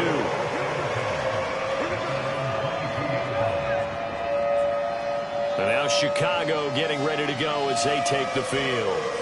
And they split the uprights last time for 3. They've got the lead. They're not going to play this conservative. They're not hoping for another field goal. They're hoping for a touchdown. I'm with you on that one. I like where your head is. I like the way you're thinking because you're exactly right. Trying to sit on a lead and play that way, that doesn't work too well for most teams. Run your offense. Run what you do best. Exactly. Put it all the way down and try to increase your lead in a big way. The best way to do it, touchdowns.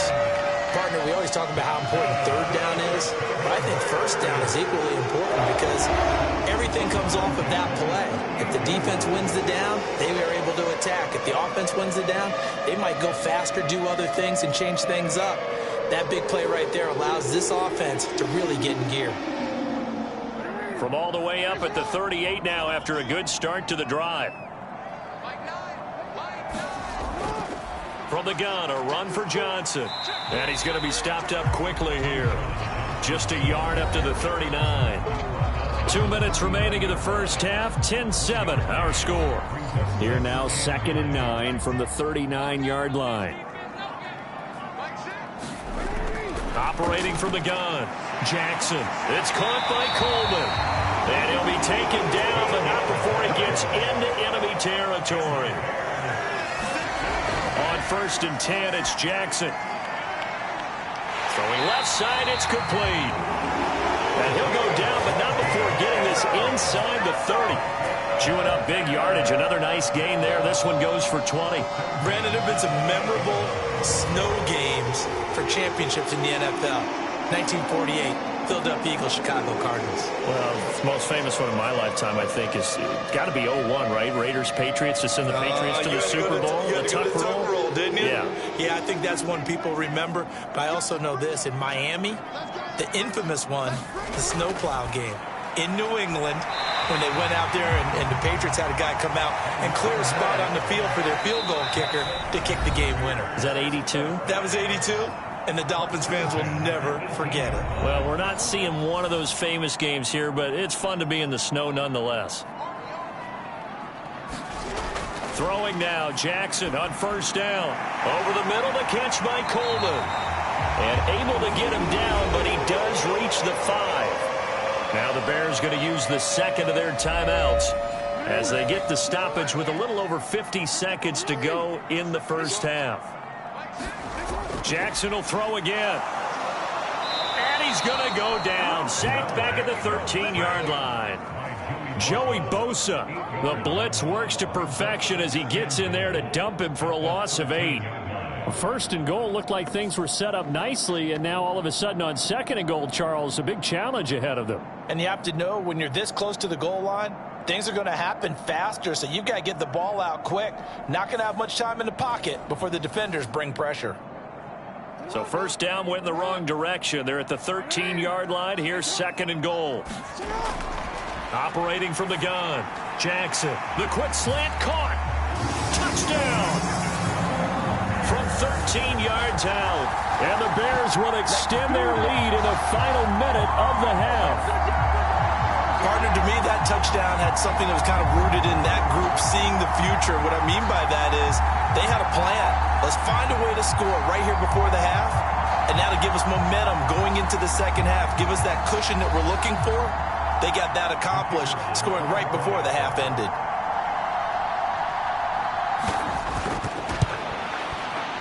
Extra point by Patterson, up and good. And his guys will take a 10-point lead. So that drive takes them down the field in 8 plays. And the end result is a Bears touchdown. The Bears send the kicking team out there, and they will send this one away.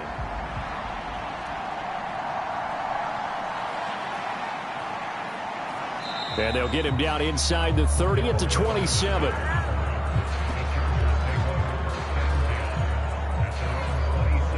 The Chargers going to take over here one more time before the half. And with time quickly fading here in the second quarter, not sure how aggressively, offensively they want to play this. I think we'll find out just how much they trust their guys in this situation if they decide to take a shot. They'll come out throwing here on first down. He finds Pickens over the middle. Now the Chargers going to signal for the first of their timeouts as they stop it with 19 seconds to go in half number 1. Back to throw now on first down. That's caught by his tight end, Gerald Everett. Now the Chargers will use the second of their timeouts. So that means they're down to 1 remaining here as we head toward halftime. 2nd and 2. Pickens on the slant. And he is tackled inside the 40, not quite to the 35. And offensively, they'll take the timeout with 6 seconds left in the second quarter. So even though it's first down, here's the field goal unit on now to try to get 3 before halftime. The kick by Fairbairn is good. And they're back within a touchdown at 17-10.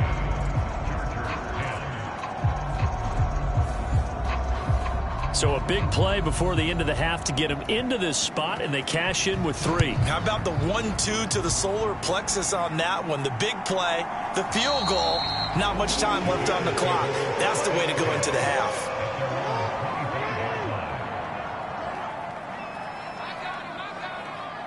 He'll take the knee, and the final couple seconds will tick by in this first half. So we come upon halftime here at Soldier Field with the Bears out in front. As we send you down to Orlando, where Jonathan Coachman has our EA Sports Halftime Report. Coach. Okay, Brandon, thanks very much. Welcome in, everyone, to our EA Sports Halftime Report. Let's get you caught up on what's going on around the NFL. We'll get started up at Lucas Oil Stadium in the capital city of Indianapolis, where it was the visiting Jaguars who were able to come away with the road victory. Justin Fields, 4 touchdown passes in the victory. From there, we head to Foxborough to check on the Patriots at home at Gillette Stadium. And they were winners in that one over the visiting Pittsburgh Steelers. Mac Jones, a touchdown pass in the victory. Lastly, let's check on one final game for you. And you can see they are scoreless as they play the second quarter. We saw a terrific first half from the dual-threat quarterback Lamar Jackson. He came on after a slow start to fire 2 second-quarter touchdown passes and give his guys the lead at the intermission. Okay, Coach, thanks as always. This one's still anyone's game as we welcome you back for quarter number 3. The lake effect snow set to continue for the second half of action as we are back underway. And he will not bring it out. It's a touchback. The Chargers getting ready to go here to start this third quarter. Well, Charles, we saw a pretty entertaining first half, close ball game. Remember there toward the end of the second quarter, the opposition scored to take the lead. Now we'll see if these guys can get a score of their own to regain that lead. Yeah, they want to have that type of a response, don't they? Because they want to find a way to take control of this ball game one more time. Gauntlet's been thrown down. They want to see if they're ready to answer it. And he's taken down right at the 45-yard line. Big yardage there on the scramble. It gets him a first down. And this is a rarity in the NFL, a 100-yard game on the ground for a quarterback. Even as those passers get more athletic and mobile, we only see about 5 of these a season. It takes a special set of circumstances for it to happen, and, of course, a special player. So the big play moves them all the way across midfield. It's 1st and 10 from the 45. They'll look to throw. A little short pass. This is Everett. That's good. The completion there for 7 yards. And that's going to bring up 2nd down. Man, I just love being in this stadium. So much history, tradition, so many great teams and games. And we're seeing a pretty good one right now. And now a fumble. The ball's out. We talk a lot about setting the tone to start the game. Well, you want to start the tone right in the 3rd quarter as well, and nearly lost a football there in their first drive. And sometimes we overdo it when we talk about halftime adjustments and what teams are going to do. Most of the time it's just a matter of executing the game plan you brought in. But I'll guarantee you, they didn't draw that play up on the whiteboard at halftime. They're fortunate to retain possession.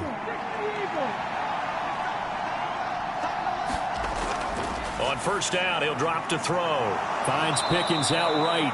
And taking it to the 15-yard line before he's brought down. Line of scrimmage, the 15. It's 1st and 10. Looking to throw. And he'll protect himself at the end here as he winds up getting pretty decent yardage. Ball on the 8, 2nd and 2. The play action fake. They'll look to throw. And it's caught. That play gets them 6 yards and sets them up with a 1st and goal.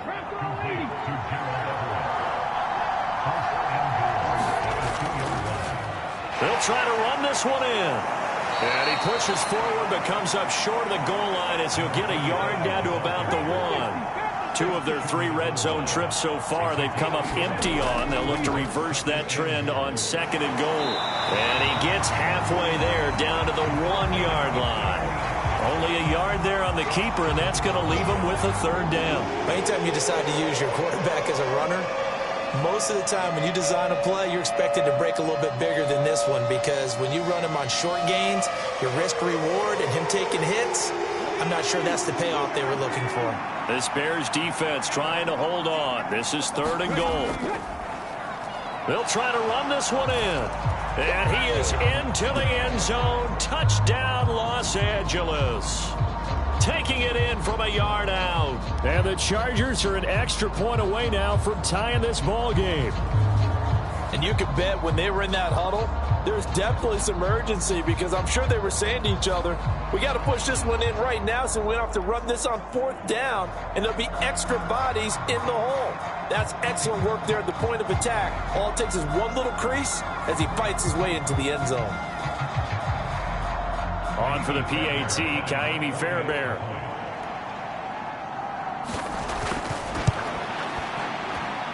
And a good job on the hold there, as this is good through the snow, and this game is tied. That time a 9-play drive, and it ends with a 1-yard touchdown run.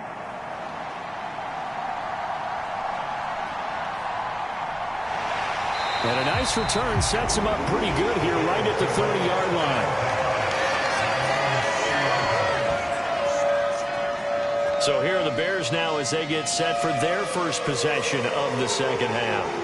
Their halftime lead now evaporated. We're back to level following that touchdown a moment ago. And that shouldn't change the mindset a whole lot from an offensive perspective, because they already knew this was going to be a hard-fought game. Now they just need to go out, execute their game plan, and keep moving.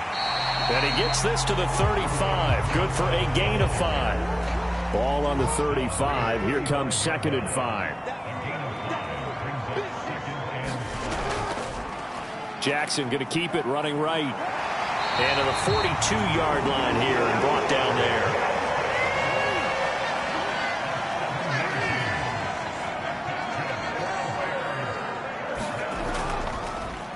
Now a handoff. Johnson.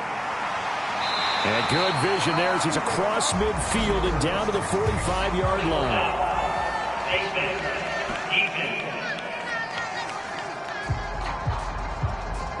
So they'll get the yardage on the run and get 15 more for good measure. Yeah, that wasn't too difficult to spot. You heard the sideline erupting, and the flags came out almost immediately. So a big penalty there on the face mask leads to 1st and 10. Looking to throw. Jackson. And the throw left sideline here is caught, but they'll rule it incomplete. Couldn't keep his feet in. 2nd down. To throw again. Jackson. And that'll be incomplete. Took a pretty good shot as he tried to pull that one in. Couldn't hang on. 3rd down. Back to throw. Jackson. Escaping the pressure right. And he's out of bounds. Almost gets to the 10. Lamar Jackson, such a threat with those legs. Able to improvise and get the first. He's been making himself a weapon as a runner, and the results, they've been welcomed by his offense. My question is about the defense we're watching right now, partner. Even after he got him with a scramble earlier this drive, they still aren't devoting enough attention to him. I would expect that after that carry, they'll do a much better job going forward, spying on him on passing downs. Throwing on 1st down, it's Jackson. Oh, this one incomplete. The pressure got to him as he released it. And it's 2nd down. Running from the gun, Johnson. And he is going to be stopped cold behind the line of scrimmage. 2 yards the loss, and now 3rd and 12. Sometimes I think these defensive tackles get a little bit of a bum rap. We just see them as big guys that eat up blockers for others to make tackles. Oftentimes they're quicker than they get credit for. And this time he uses quickness to make a play.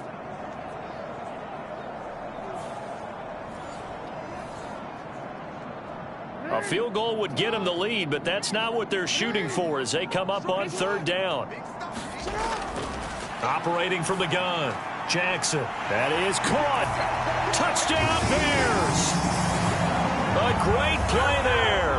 His first NFL reception goes for 6. And the Bears have taken the lead.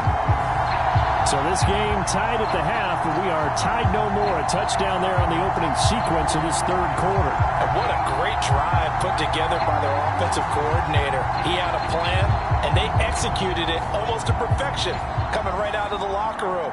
Now they're feeling good about their chances here in the 2nd half.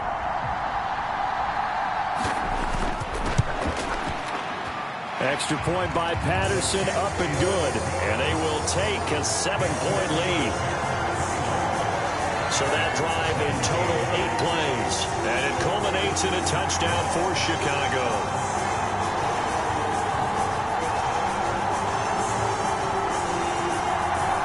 The Bears send the kicking team out there, and they will send this one away. And Patterson not going to return this. It'll come out to the 25. The Charger offense making their way back out there. They did what they had to do to start this 3rd quarter. Went down, got the touchdown to cut the lead, but the matching touchdown a moment ago, and we're right back where we started at halftime. Yeah, you're exactly right, partner. They had a little bounce in their step after scoring that first touchdown, but the defense gave one up. And that's the problem right now. Can they get better play from their defense while they continue to score on offense? A good position to be in here, 2nd and inches.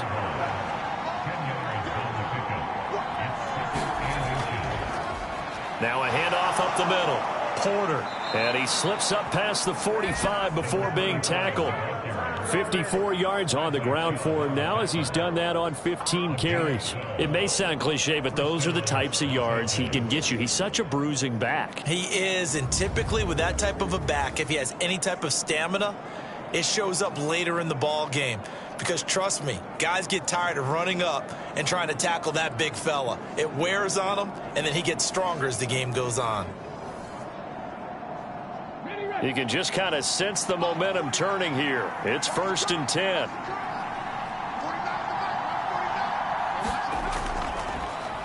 They'll keep it on the ground. It's Porter, and he's got it across midfield and into Bear territory. From the 48-yard line, here's the 2nd and 5. Up the middle they go. Porter. And tackled down after a gain of 3. Leaves him with 1 yard to go on 3rd down.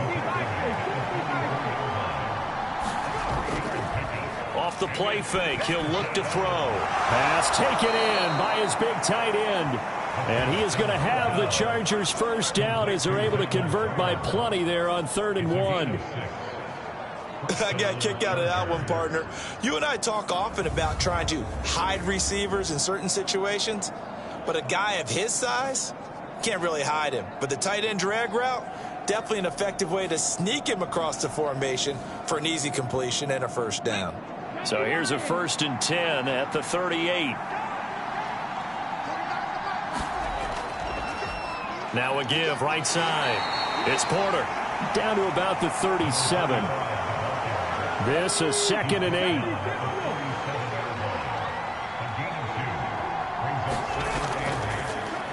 Now a handoff up the middle. Porter. Nothing doing. Barely able to muster a yard to hit the 35. You know that old expression, it's not my night? It hasn't been his so far. I don't know if the legs are a little bit heavy. Sometimes having to hang out all day and play doesn't exactly play to your advantage, but it's been a tough go for him. And every time he looks up, somebody's there defensively. That was the same case on that play. He's got his target. That's complete. And he's going to have another first down as the tackle's made here at the Bears' 20-yard line. His first catch, and it's a pretty big one. They get the conversion on 3rd down. Those are the kinds of plays right there that show you why he's the number 3 man in the NFL in terms of receiving yards. Also tells you there's a full combination of what he's got going in his game. You name it, from route running to catching the football. That's why he's able to produce those types of numbers.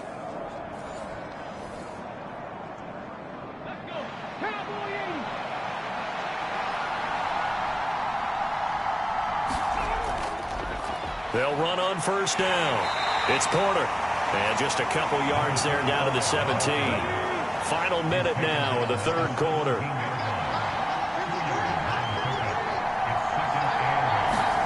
Here's 2nd and 8. This will be caught just inside the 10. And the Chargers are looking at 1st and goal as he's tackled all the way down at the 2-yard line.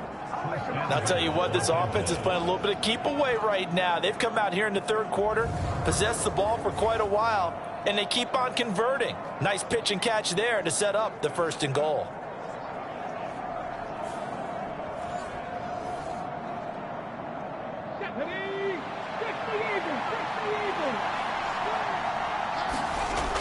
Back to throw. And that'll be off the mark, too far out in front, and it's incomplete. Down this close to the goal line, 1st down. Surprised that wasn't a run? I am, and you know I'm old school. I want to run the ball on 1st down in this situation because 2nd down, that gives me an option of running play action, maybe throwing it. They'll try to run this one in. Break. Now he fights his way in for a Charger touchdown. A great effort there. With his 19th touchdown, his 2nd of the game. And the Chargers are an extra point away from tying this ball game here in the final moments of the 3rd quarter. We're getting set up for what should be a great 4th quarter. This has been a hard-hitting game because both teams have punched and counterpunched equally well. And here's a good finish to this drive. A touchdown run here late in the 3rd quarter.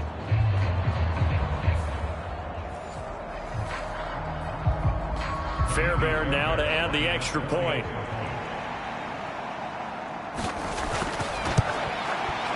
And a good job on the hold there as this is good through the snow, and this game is tied. So that drive, 12 plays in length, and it's culminated by a 2-yard touchdown run.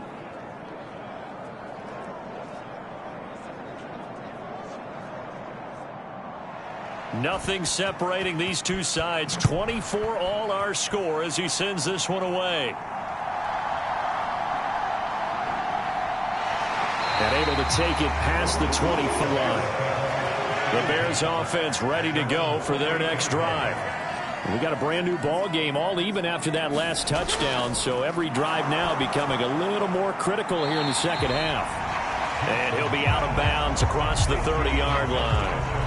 It'll go as a gain of 4, and it'll be second down. They'd love to just strike back with a touchdown right here, and if it's a long play, so be it. But the main goal, get a couple of first downs, run some plays, run some clock, allow their defense to get a chance to catch their breath, settle down, and relax a little bit after they just gave up a score.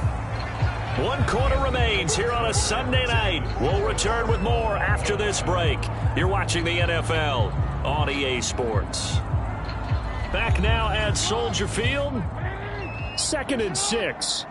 All even as we get ready to start the 4th. The busy night continues for Johnson. Found a little room there as he's up to about the 37. It's not a huge breakaway run, but if your starting running back finishes the game with averages of 5 or 6 yards per touch, you'll take that every single time. And they'll try and run the option to pick it up. And I don't think he got there. No, they stop him right where it all started. Call it no gain on the keeper, and it's going to bring up a 4th down. They tried their best to pick up that 3rd and 1, but their surge wasn't enough to counteract what came back at them from the defensive side, was it? Offensive line, especially in the middle, looked like they were on skates a little bit when that one started. So now we bring up 4th and inches. This will be a critical call.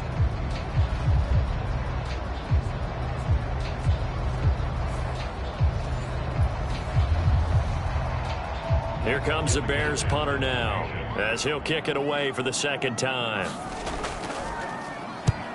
And he'll get this away into the icy winter air. They'll score that a 36-yard punt. And it will be 1st and 10 as they take over.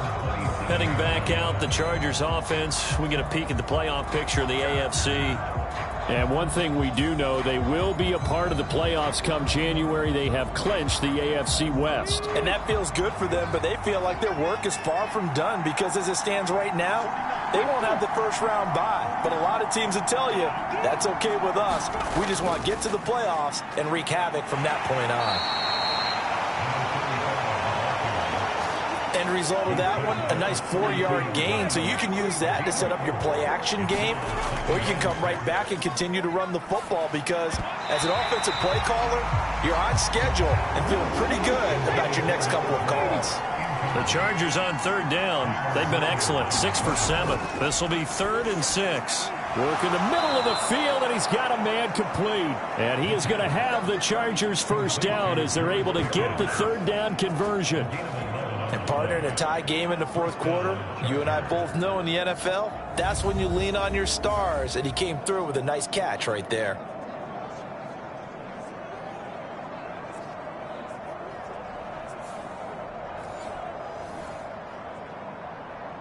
I'll tell you, far from ideal conditions to play in, but neither offense has had much trouble. Plenty of points to go around. 1st and 10. Well, they'll run it here on the jet sweep. And some nifty running here as he'll take this across midfield and down to the 47. Same exact result as last play, a pickup of 11. An excellent run there coming from out wide. And we used to consider these jet sweeps to be gadget plays or something a little bit unusual, right? But now most teams have some version of this play in their playbook.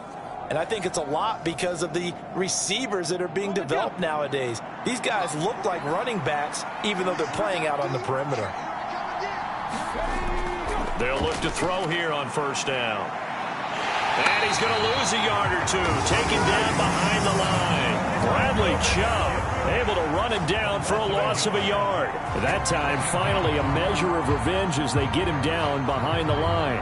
It almost felt like relief, didn't it? Because with the success he's had throughout this game, you'd almost expect him to get free and pick up 10 to 15 every time he takes off. Not in that case. That has to feel good for the defense.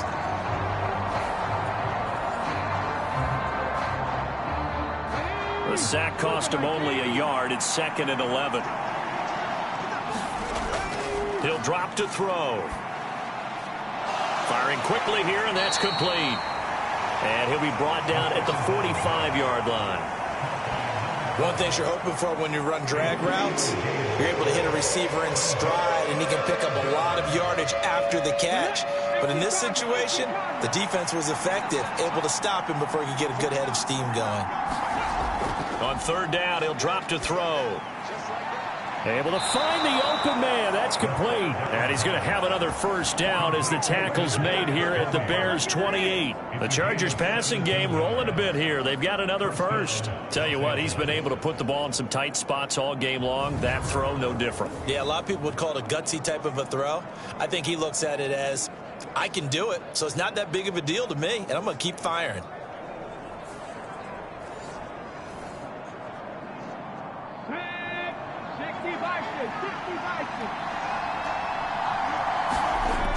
Now on first down, he'll drop to throw it. Throw left side complete. That's Porter. Short completion, just 4 yards, and that'll bring up second down.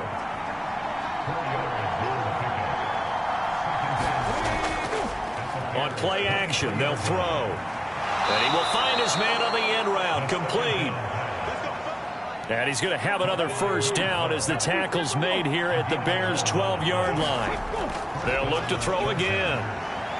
Looking middle, and that's complete. It'll be a gain of 5, and it's second down. Nice rhythm throw there on first down. He located his tight end, made a nice easy pitch and catch. Hoping he can break a tackle or two. Wasn't able to do that there, but still good yardage.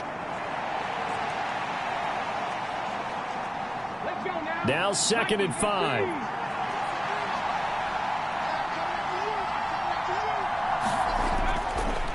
Back to throw again. He finds his man, complete. It's Porter. And this play goes nowhere. Losing yardage back to the 15. So they'll wind up losing 7 on the play. And that'll make it 3rd and 13. That's a great job of tackling right there. If he could have made the first man miss, maybe he could have taken it into the end zone. Instead, they stopped him pretty well right in his tracks, and you often see that in the red zone. Offense has to be quick. In this case, the defense was quicker. On 3rd down, Porter, nifty move. And he'll be tackled right on the 10, well short of the first down. It's a gain of 5, but it'll lead to a 4th down. Have to kick this field goal, don't you? No question about it. Look at the clock. Look at the situation. Kick the field goal.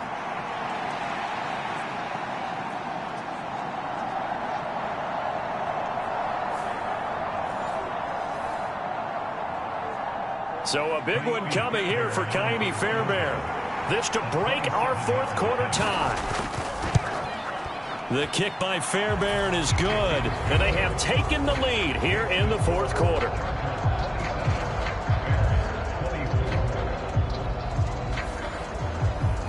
So the drive here ends with a field goal. It does give them the lead, but this one's still certainly a long ways from over. It definitely puts a lot of pressure on your defense to hold the lead, right? They're happy to have it and happy to be out there trying to do so.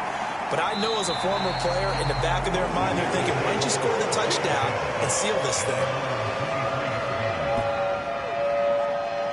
The Bears offense now gets set to head back onto the field. And now they find themselves trailing following the field goal. Still a good amount of time in this 4th quarter, but this drive very well could determine the outcome of this ball game. They begin the drive with Johnson. And he's going to take this ahead for right around 3 yards, but no more than that. 2nd down. They'll come up on a 2nd and 7 from the 27. Here's Jackson. That's caught. It's Dan Arnold, the tight end. And he's taken down, but able to slip across the 35. First target, first catch, and a first down. And here we are in the 4th quarter, partner, and watch them drive for what would be a go-ahead touchdown. And you and I both know this is where you need a quarterback who can keep his cool back there. Not just for himself, but to keep the rest of the team relaxed too. They'll throw on first down with Jackson. Got an open man. It's Scott. And that'll be good for 8 yards to the 45. Ball spotted at the 45. Here's 2nd down and 2. They'll hand it off now. Johnson. Oh, now he's stripped. He lost the football. And the defense says they have it. They do. One play into the ball game, an early turnover.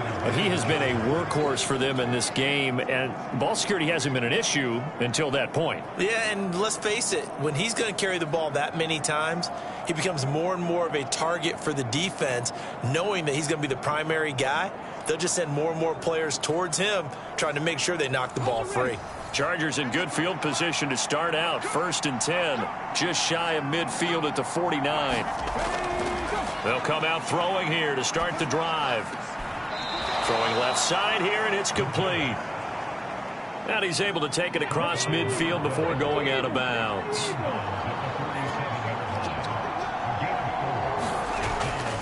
On 2nd down now, it's Porter.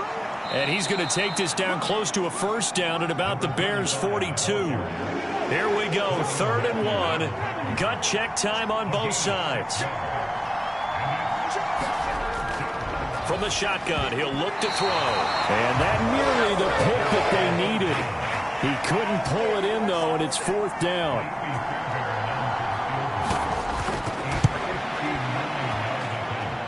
That's on target, but it's no good. He had it on line, but it came up just shy of the crossbar, and that will keep this a 3-point game.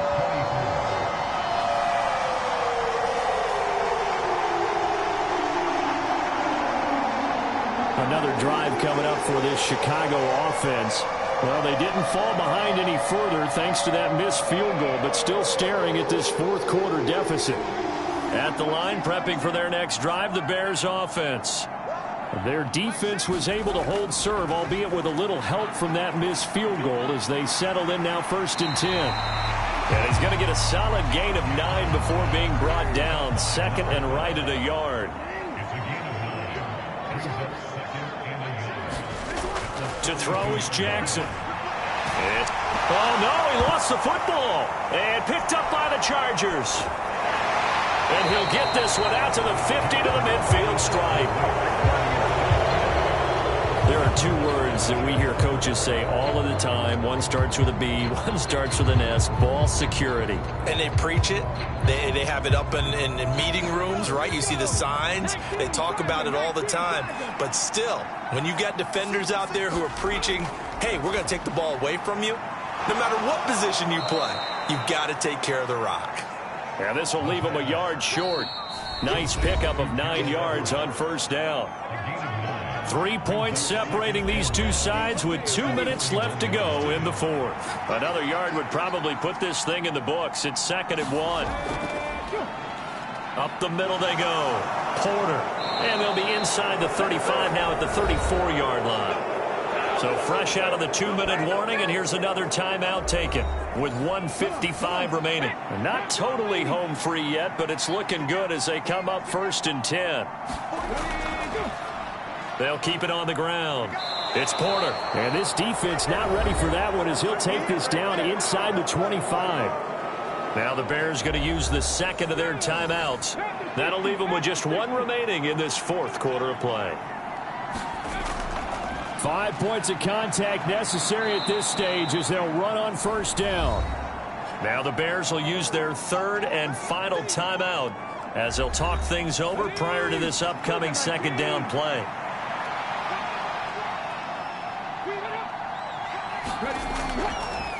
Now a handoff up the middle.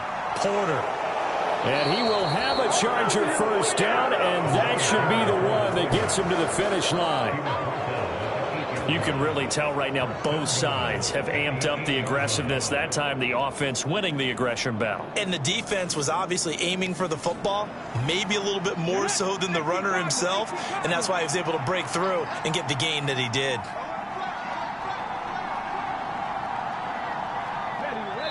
Victory formation time for the Chargers. They take a knee.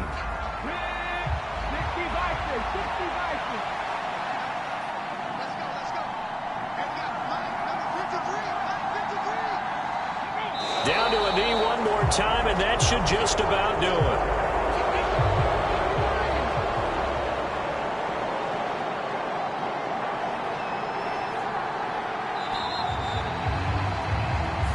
So this one's over. It's in the win column for the LA Chargers, and they were spurred on by a strong performance in that 4th quarter as they held their opponents off the scoreboard. Everyone wants to pitch a shutout for the entire game, but when you throw one in the 4th quarter, that tells everyone that you're getting stronger and dominance is starting to take over, right? The way that you close, the way that you finish, that gets preached to you from the time you're playing Little League football all the way up through. And they closed them out with a big-time performance down the stretch. So for L.A., they get yet another victory to finish the year at 14-3 overall. And now they'll have the week off as they get set to go after a Super Bowl title. Meanwhile, for the Bears, the loss means they finish with a mark of 10 wins and 7 losses. And they'll get their shot at playoff football as they'll be on the road next week as a wild card. So for Charles Davis and our entire crew, I'm Brandon Gaudin. Next game, guess what? Charles and I will be here again. It's the NFL on EA Sports.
today.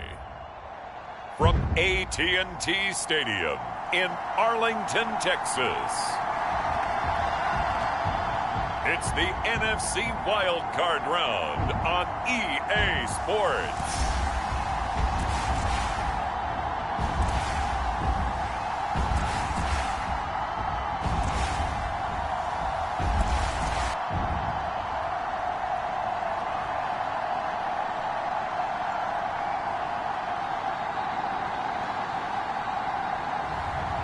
It's the Dallas Cowboys taking on the Minnesota Vikings. We are sandwiched between Fort Worth and Dallas, Texas, and Arlington at the luxurious AT&T Stadium. Today, it's the second of 3 games here on Wild Card Sunday, as it'll be the Minnesota Vikings taking on the Dallas Cowboys.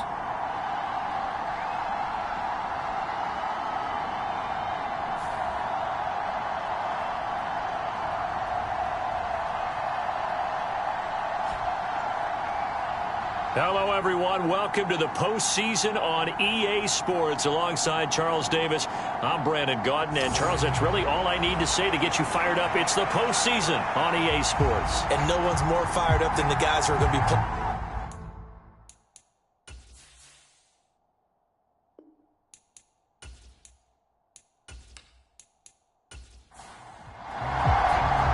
Second of 3 games here on this Sunday. We continue with Super Wild Card Weekend here on EA Sports.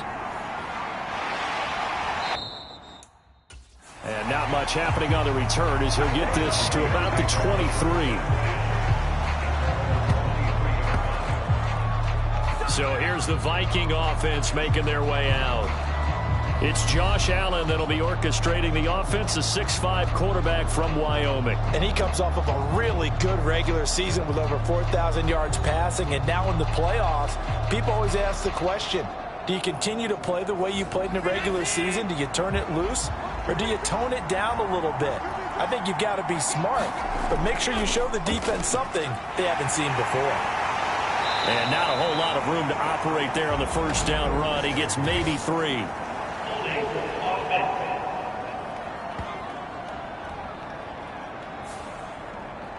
So they cite the right guard this time with a holding penalty. And so many different assignments you can have at that position, and sometimes you might just be a step too late and have to grab and hold on.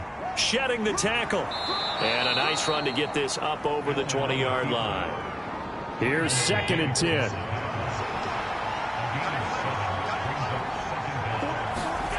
From the gun, it's Allen.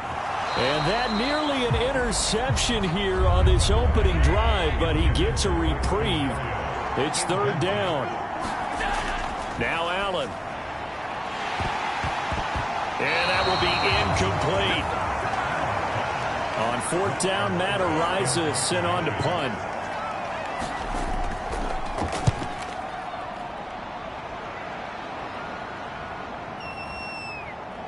Shifts by him. 51 yards on the punt there. And the Cowboys will take over the football with a 1st and 10. So out comes this offense to take over for the first time. And trotting out there leading them is their 4th-year quarterback. And he comes into this wild card round off of a really good regular season, better than 30 touchdown passes. And he said he feels like he can take some shots against the secondary. In fact, in our meeting, he said not only can he take shots, he expects to do it early. They'll try and start this drive in the air. And this will be caught by Mooney. And past the 40 before he's out of bounds.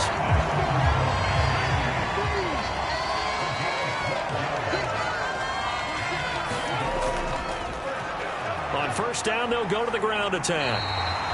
9 yards is the pickup there, and they'll have a 2nd and 1.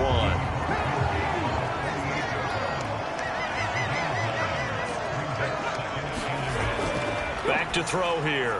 Short throw caught by Pitts. He had over 100 catches in the regular season, and now he's got his first catch of this wild card game. They'll look to throw now on 1st down. And this is incomplete. Offense was moving it a little bit, had them back on their heels, but they earned a brief pause by forcing the incompletion. That gives them a quick chance to regroup and try and mount a stand before they're backed up even further. And they'll run on the inside handoff. And he'll bring this one inside the 35. 3rd and 3.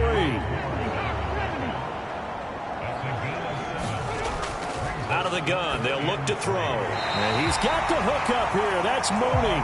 And he will have a Cowboys first down as they convert on 3rd and 3 with a nice gain of 7 yards. Solid opening drive so far, Charles. They've moved this football into field goal range, but you know that they want to cap this off with 6 and not 3. Absolutely. As one of the better coaches in the league always tells me, on offense, I want their body blows all game long and finish it with uppercuts. Well, here are the body blows right now. He's hoping one uppercut will take care of the end of this drive. They go play action here on first down. Rolling to his right. Give him a couple on the scramble. It's 2nd down.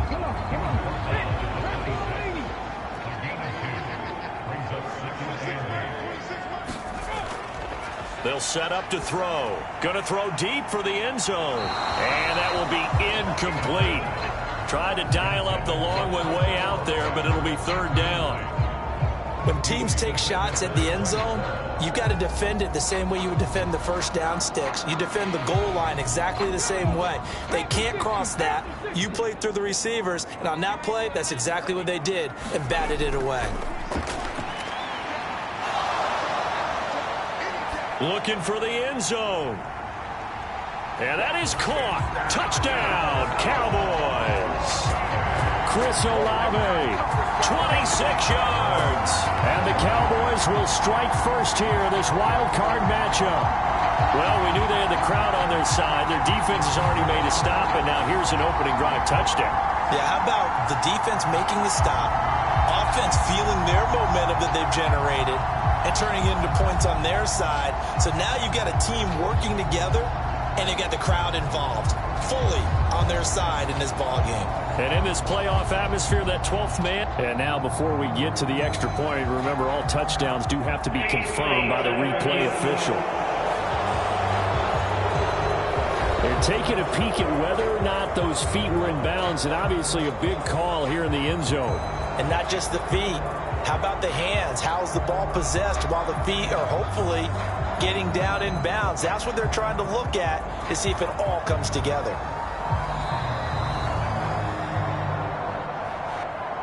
So they called it a touchdown originally, and this will stay a touchdown after the video review, so they had it right. Extra point by Gay is up and good, and that makes the score 7-0.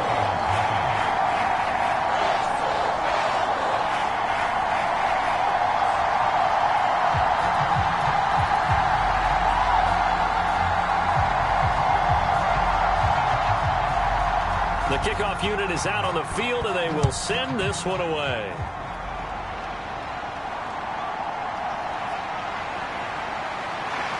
And he brings us out past the 20 to the 24.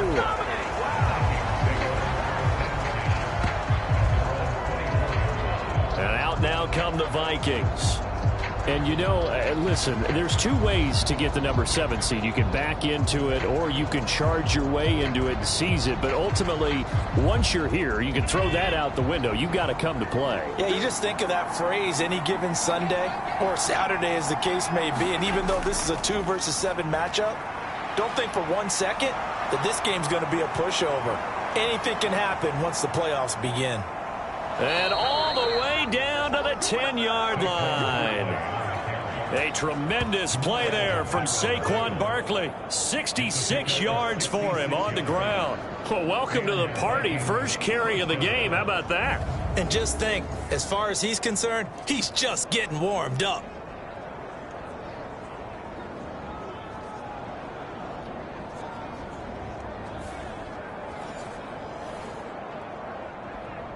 So not quite a 1st and goal. It's 1st and 10 from the 10. Allen going to throw. Pass incomplete. After the incomplete pass, here now is 2nd and 10. Working out of the shotgun. Here's Allen. And his throw here's incomplete. And he's missed now in his first 4 passing attempts. The rhythm is just not there to begin this ball game. So now 3rd and 10. A big play to start the drive, but nothing since. So the shotgun snap to Allen. And he's going to be taken down, sacked back around the 18-yard line.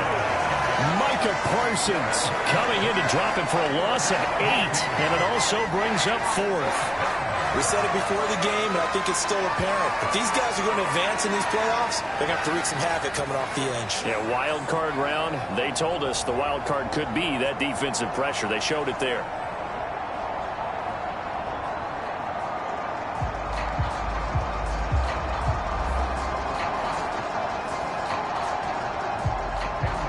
Cameron Dicker on now to try the field goal.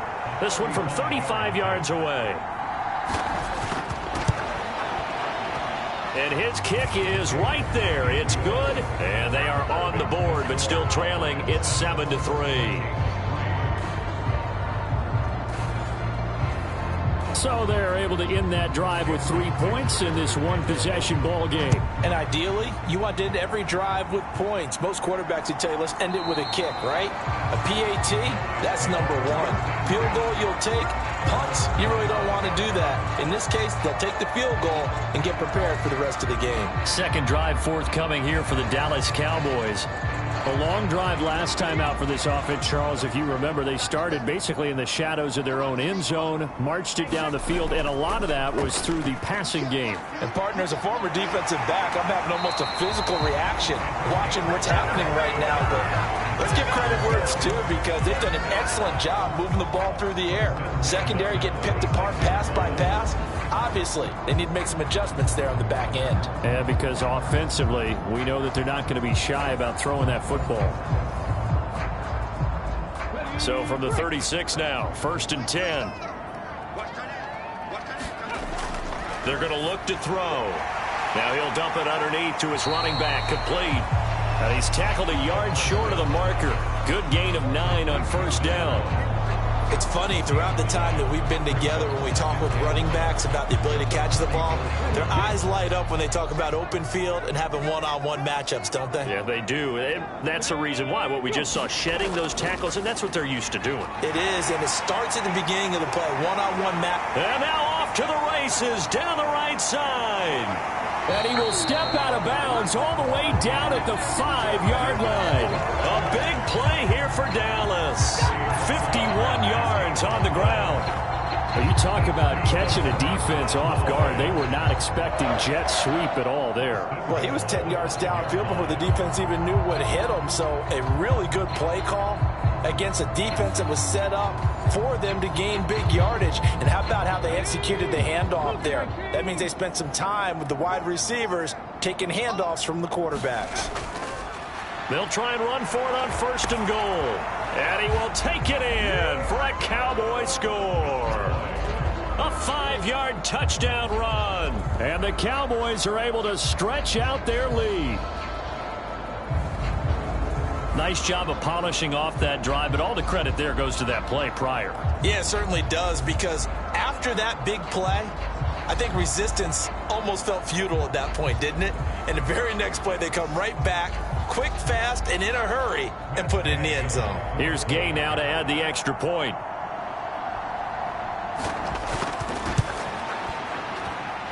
And this one's right through to make it a 14-3 ball game.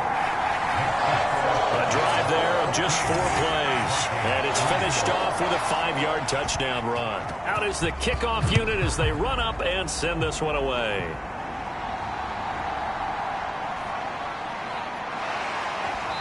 And he won't quite make it to the 25.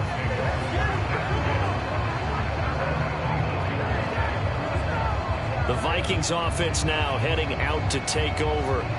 They've been a come-from-behind team all year. They'll need to do it again as they trail early in this wild card game.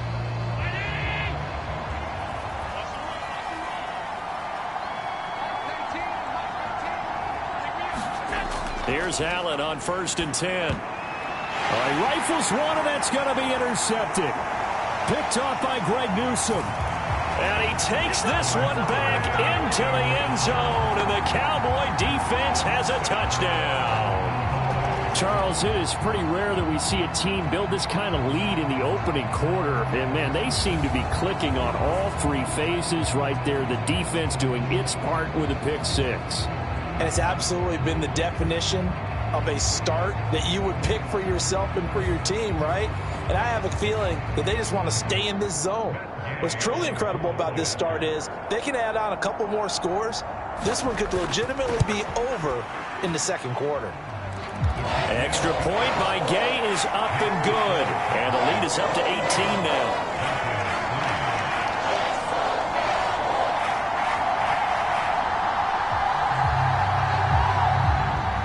So they throw the pick six. They'll get another shot at it now as this one's in the air.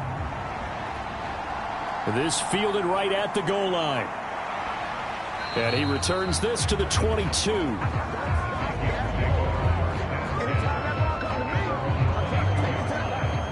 Minnesota's offense takes over possession. They trail early on the road in the playoffs. Not a great combination as they've got it 1st and 10.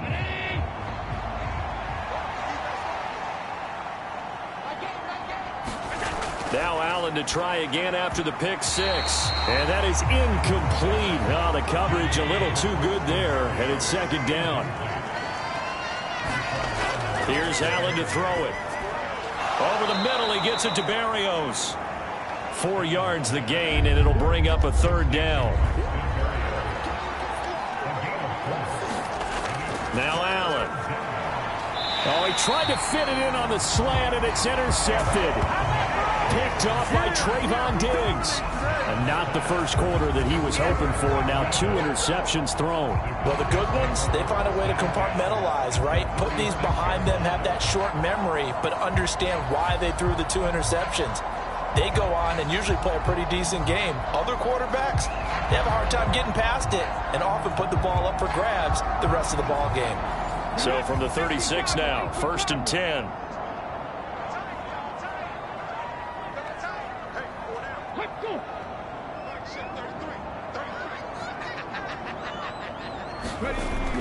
They'll drop to throw.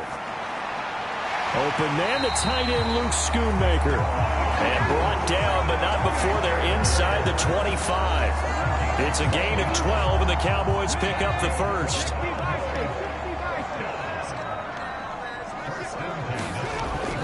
Back to throw now on 1st down. Short throw caught by Pitts. Call it a gain of 6 on the play, and that will bring up 2nd down. How about the timing on that one? Boy, they were in sync, weren't they? 3-step drop, balls out of his hands, right to the tight end. Nice completion, just like they do it in practice. Here now, 2nd and 4.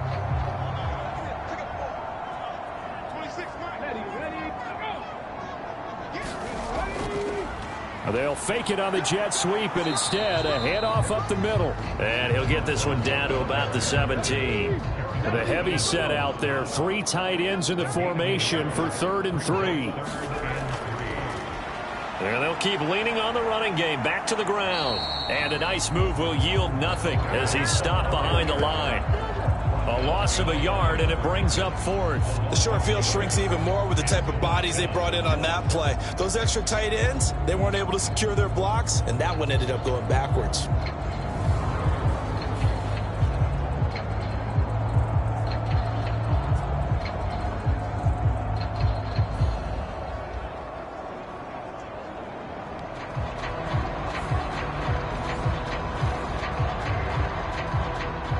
Matt Gay now gets ready for the field goal try.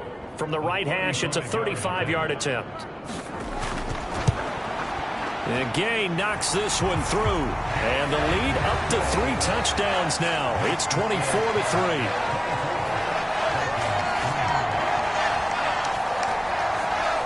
While they're able to come away with the interception, Charles, they aren't able to move the ball all that much. However, they do get 3 out of it with a field goal.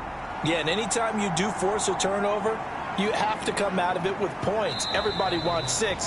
They'll take the 3 there. Now it's their opportunity to do it again. Been a nightmare of a first quarter for him. 2 interceptions, 1 return for a touchdown. As he starts again here, 1st and 10.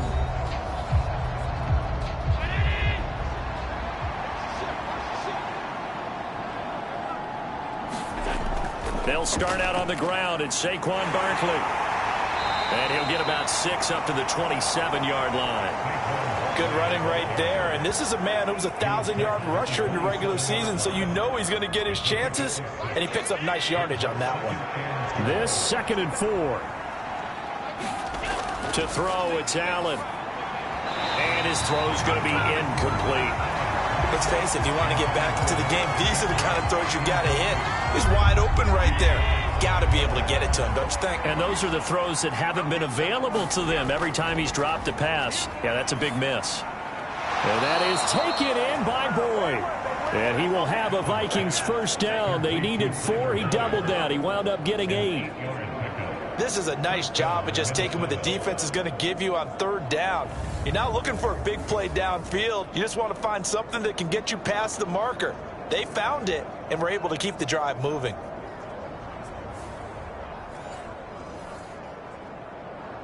Ball up to the 35 now as they come up on 1st and 10. Barkley, inside handoff. Able to avoid him at the 40. Excellent job pushing through tacklers that time to pick up 6. 78 yards rushing for him already. A terrific first quarter here to begin the playoffs. And meanwhile, Allen's throw here taken in by Gesicki. His first catch of this wild card game, and it's good for a first down.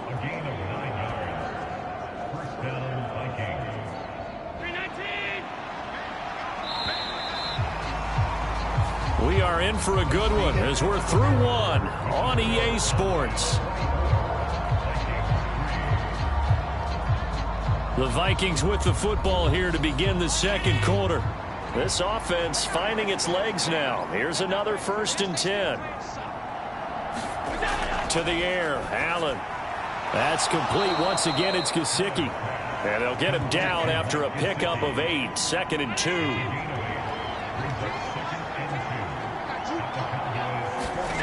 Allen now looks to throw. Finds his man. There's Jordan Addison. And he's going to have another first down here as the tackle's made at the Cowboys' 28. Up the middle with Barkley. 5 yards is the tally on first down. That brings up 2nd and 5. If you're a coach, you'll absolutely take that run every time on first down because it really sets you up to go in a number of directions here on 2nd. Here's 2nd and 5 now from the 22. So they fake the handoff. Now Allen. And he completes it to Barrios. His 2nd catch of this wild card game, and it goes for a first down. Well, there's no disputing. He's made some poor throws in this first half, but this was a good one. And you can bet this is an offense that isn't going to pull back. They believe in what he can do. So all you can do is look forward, and they pick up a first down.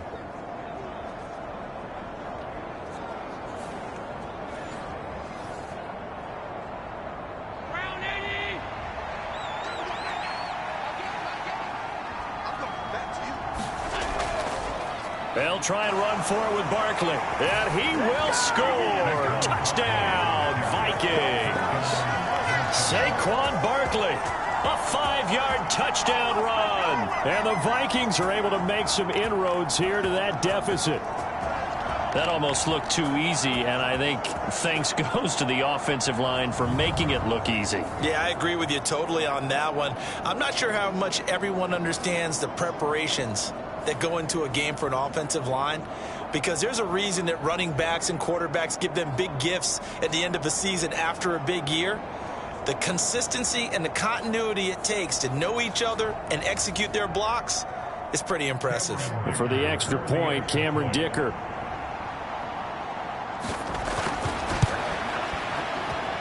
And this is up and good. That'll make it a score now of 24-10. A 10-play drive that time. And it's capped off by a touchdown run from Saquon Barkley.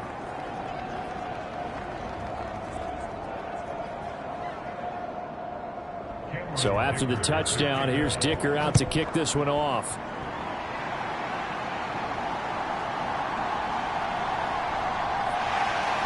And a nice return sets him up pretty good here right at the 30-yard line. Possession of the football going back to the Cowboys. And they're not going to play this conservative, I don't think. They had the field goal last time, and they're up, but they're looking to put a drive in the end zone. Oh, I agree with you totally. No one goes out on the field and says, all right, let's just settle for 3, except in certain situations, trying to ice a game, that sort of deal. Most of the time, it's end zone, and that's what you're thinking, and I believe that's exactly what they're thinking as they begin this one. Yeah, no quarterback ever goes out there saying, hey, let's get 3, right? Not one that I've ever met. So a nice run there, and I have to think a strong running game of the playoffs, maybe even more critical than the regular season. And if you go by the numbers, the man they have running it here, he was the best in the NFL. And since he led the league in rushing yards, I think it means he's going to see the ball a lot in this game, too, because that's what they're built like. That's what they're built around. So I think the offensive line, the tight end, the wide receivers, everyone is coming together, wanting him to get the ball and get it often, and they want to carve some holes out there for him. And he's brought down. Back-to-back good plays have him on the move on first down. He'll look to throw. He's got his pass-catching tight end. That's Pitts. And he's taken down inside the 30. A 14-yard gain there as they look to improve this 14-point lead. I know that no game in the NFL is ever easy, but they're making it look that way. Everything is being done with such precision. Just on this drive alone, 3 plays, 3 first downs. If you're on defense, you're scrambling, looking at each other, trying to figure out how are we going to slow these guys down. Now he dumps this off over the middle. So the completion good for 7 there. And it's second down.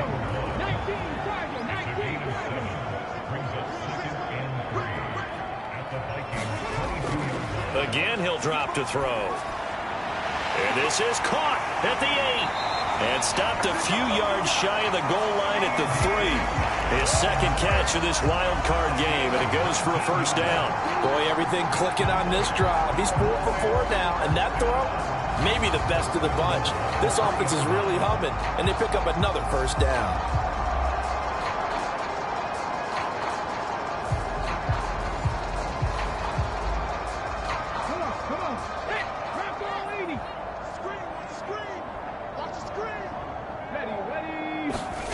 They'll stick with the passing game as he looks to throw. Flushed out right. And he'll be brought down right on the edge of the goal line at about the 1-yard line. Second and goal from the 1.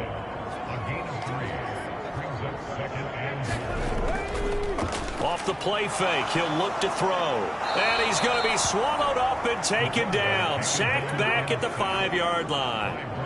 Multiple players combined for their team's first sack of the game.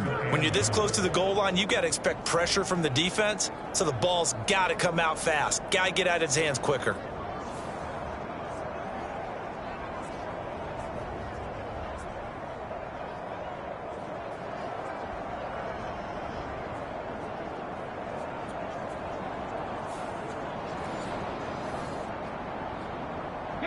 The Cowboys on third down. They've been okay, 2 for 3 thus far. They're looking at a 3rd and goal here. Back to throw. And he is into the end zone for a Cowboy touchdown. A 5-yard touchdown run. And the Cowboys continue to show why it pays to play at home in the postseason as they add on to their lead. If you're going to play quarterback in the NFL, you've got to have great vision, and you've got to remain calm when things break down in the pocket. Both of those traits are on display there. He surveys the situation, sees the middle of the field open, so he's just going to step up and take it himself. Very well done there. Gay is on for the point after.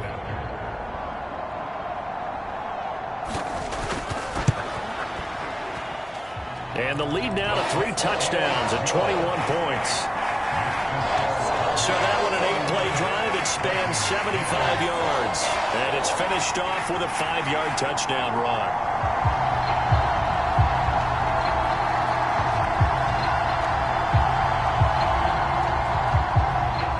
kick team out there for the Cowboys as they run up to send this one away. And they'll put up the stop sign there as his guys will get it at the 25. Now the Vikings offense gets set to take over here. A strong showing their last time out. They scored the touchdown, but Charles, they look up and they're still down double digits, so you feel like just to keep pace, this drive probably needs to end in the end zone as well. Yeah, and I think the best move for them is to not worry about how far they are down on the scoreboard, but to just remember the last drive and how it ended. Go ahead and try and repeat that. Then you can look at the scoreboard and see where this game is. And that'll hurt the average a bit as this time they're able to get him behind the line. That's going to go as a loss of 4, and it'll be second down. Yeah, another negative play in an early down situation. This one to start the drive. You're putting a lot of pressure on your quarterback to bail you out when you're in second and long yardage.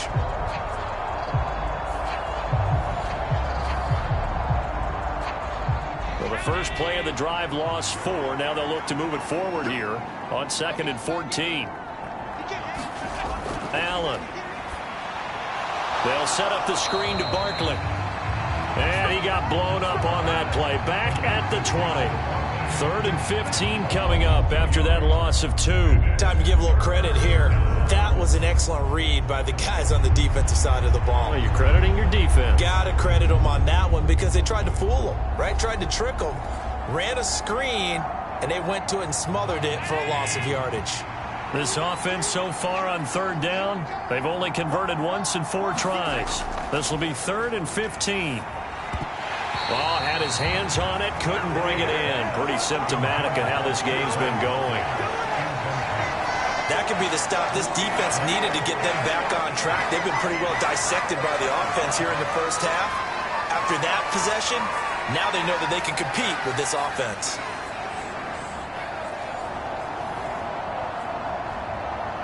Here's Matt Ariza now.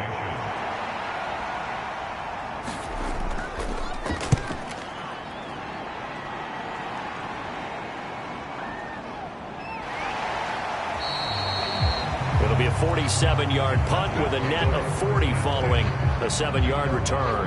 And out will come the offense as they take over. A look at the running back, the man out of the backfield as he gears up to go again. He's over 40 yards here in the second quarter. Been nice and effective for them, hasn't he? He has definitely been dependable and really shouldn't underestimate what he's getting done here because anytime you're on a pace that's going to approach 100 yards, you've really done some damage in an NFL game. And now he's looking just to add to his totals.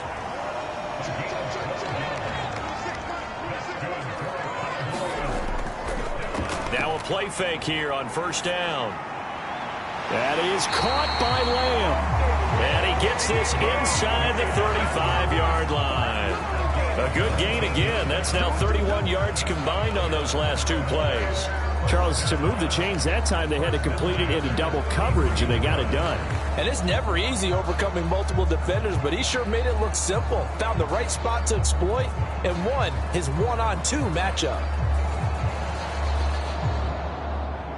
From Viking territory now, they'll come up 1st and 10, down at the 33. They'll look to throw. Short throw caught by Pitts. Defensively, a solid response after giving up back-to-back first downs. From the 31, here's a 2nd and 8. Back to throw again. Oh, able to avoid him. And they move this all the way down to the 9. No one there to help out downfield, but no problem scrambling for 22 and a first. Well, that turned out better than most of the passes he could have thrown on that snap. The coverage downfield was excellent, but the containment close to home left him a backdoor escape, and they paid dearly for not locking up.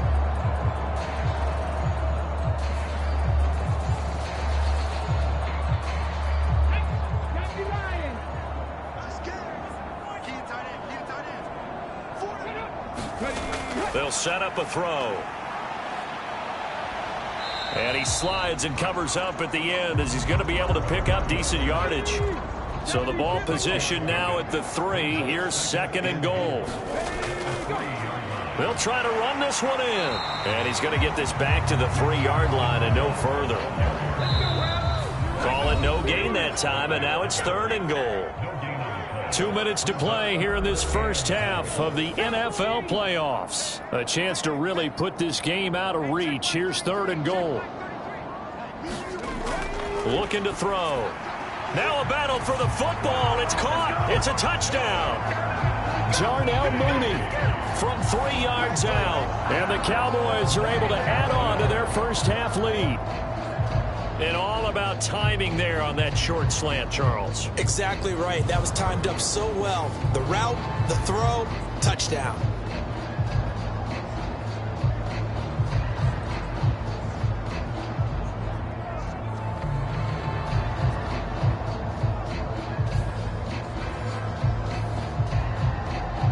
Here's Gay now to add the extra point.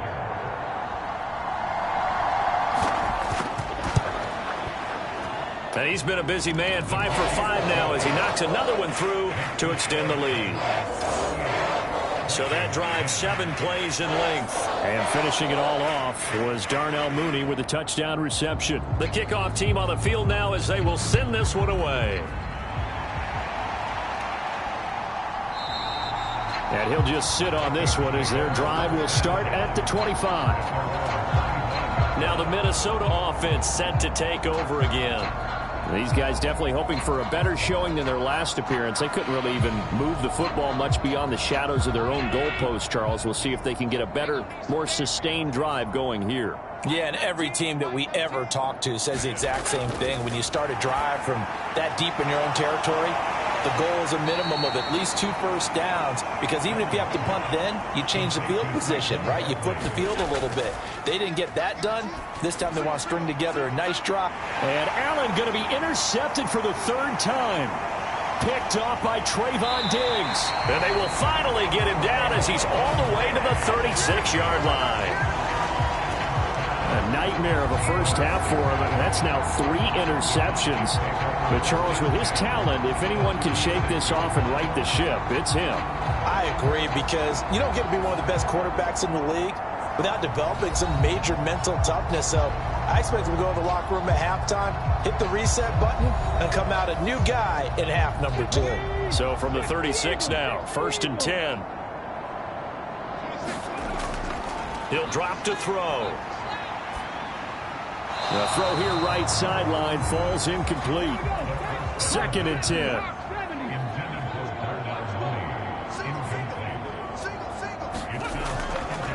He'll look to throw. Able to shake him off. And he'll slide to a halt here. Still a little shy of the first down marker. Got to get to the 26 for a first. This is 3rd down. Now the Cowboys going to burn the first of their timeouts as they'll stop it with just over a minute to go before halftime. On 3rd down, he'll drop to throw. Oh, good move. And finally down he goes as they work it inside the 10 to the 7. The Cowboys going to use their 2nd timeout now as they get the stoppage with a little over 50 seconds to go in the first half.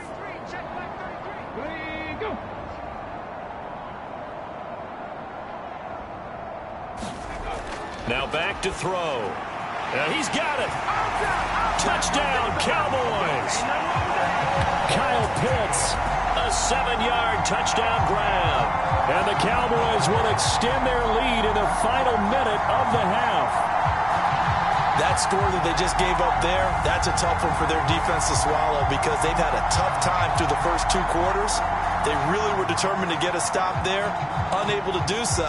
That makes their comeback hopes that much more difficult. Gay is on for the point after.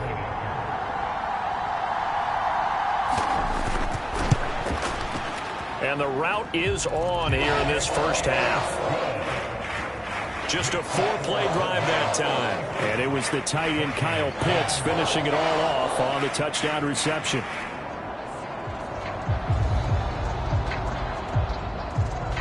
Set now to kick this one away, and off it goes.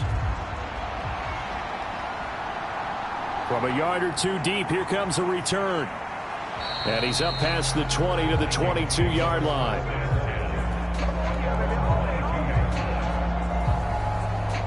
The Vikings going to take over now late in this first half. Things for them, just to put it bluntly, man, it has been tough sledding here in the first half, facing that big deficit. The clock is dwindling now.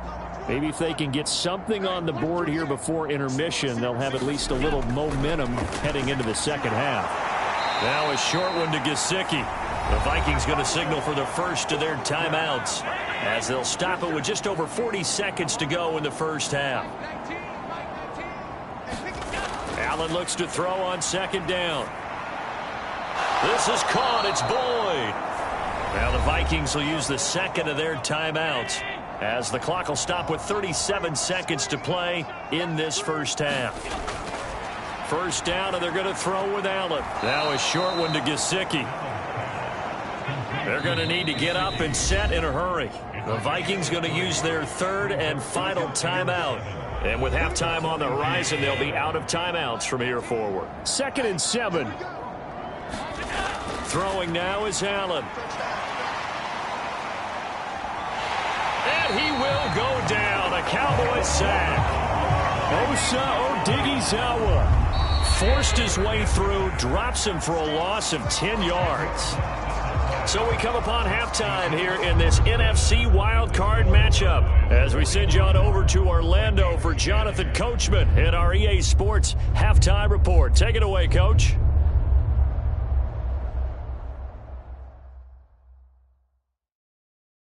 All right, Brandon, thanks very much. We'll get back to you and Charles in a minute. But first, time to give the folks at home a look at what's going on around the NFL.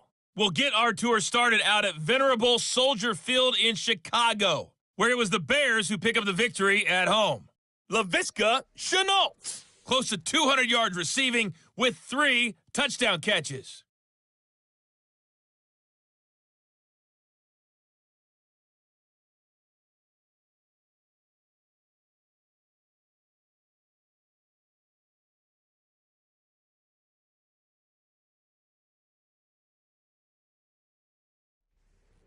Okay, Coach, thanks as always to you and the gang in Orlando as we welcome everyone back in for quarter number 3. One of these two teams about to play their final half of the season as we're back at it in this NFC wildcard bout. And no run back here as the third quarter will commence with a touchback. The Cowboy offense set to go to begin this third quarter. And they're in the position they expected to be in. They've got the lead, home crowd behind them, and they're looking toward making that next step in these playoffs. And I think a key for them is to put together some good, long, extended drives. Work to run it a little more with that big offensive line. I'm not saying get away from throwing the football. That's still working. But if they run it more effectively, they may get even bigger plays in the passing game.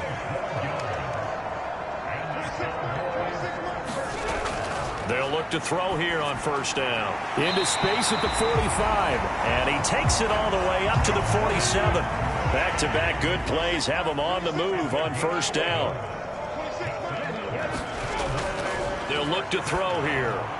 Out of his hands quickly to CeeDee Lamb. And he's able to get this one down to the 40-yard line. It's a first down, his 4th catch of the game after having 3 in the first half.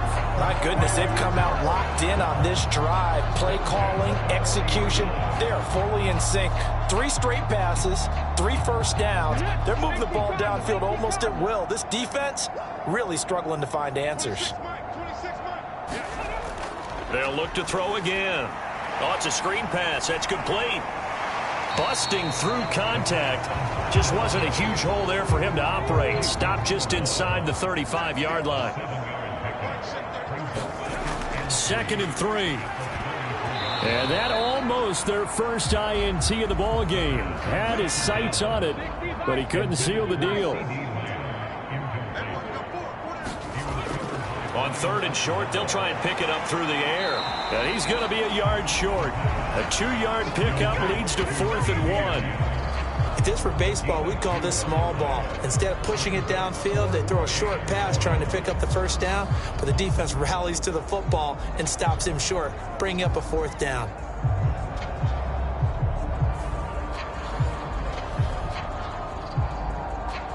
Matt Gay now gets ready for the field goal try. He hit his first. Now this one from 48 yards away. Gay's kick is good, and that will extend their lead even further.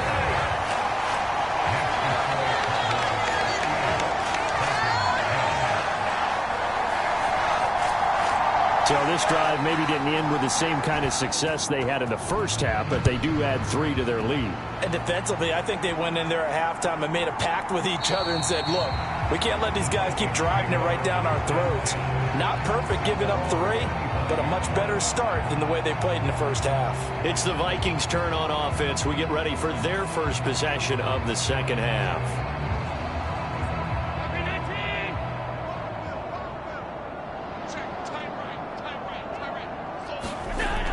They begin with a run by Barkley. Oh, a heck of a move. Man.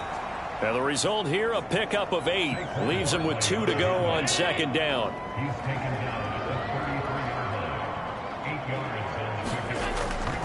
A handoff to Barkley on the option. And he'll get it out near the 40 to the 39. 98 yards rushing now for Barkley. It's a first down. It's a gain of 6. First down, Minnesota. Now Saquon Barkley.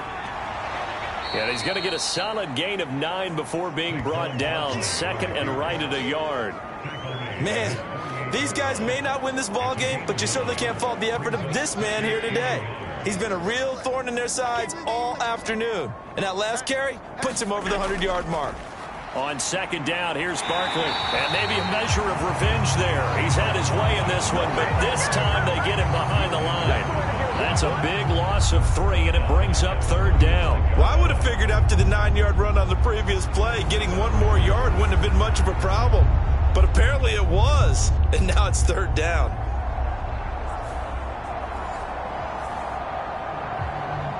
Third and 4. Here's Allen. And the Cowboys' pressure gets there this time for the sack. Micah Parsons picks up his second sack of the afternoon.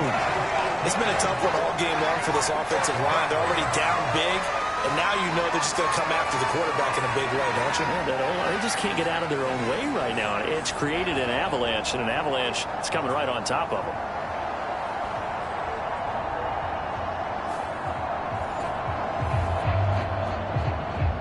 The Vikings send out their punter as he's on to kick it away.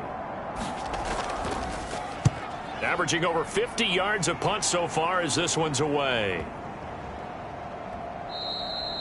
And he didn't quite have the backspin on that one. It hits at the 4 and continues into the end zone. It's a touchback. Dallas offense set for this next drive. And after the field goal last time, we'll see what they can get here. At least they got points out of the last drive, Charles. I never met an offensive coach that didn't want to drive to end with a kick. Most of them wanted to end with a PAT, right? In this case, a field goal, they'll take it. Way better than the alternative, which is a punt. Yeah, but you met fan bases that wanted that, that weren't happy with that field goal. I haven't met a fan base yet that wants to drive to end with a kick, other than the extra point. That's it. Line of scrimmage, the 31 now on 1st and 10. They'll set up to throw. And this will be caught by Mooney. And they get him down, but not before he takes it across the 40-yard line. Back-to-back good plays have him on the move on 1st down. Back to throw here.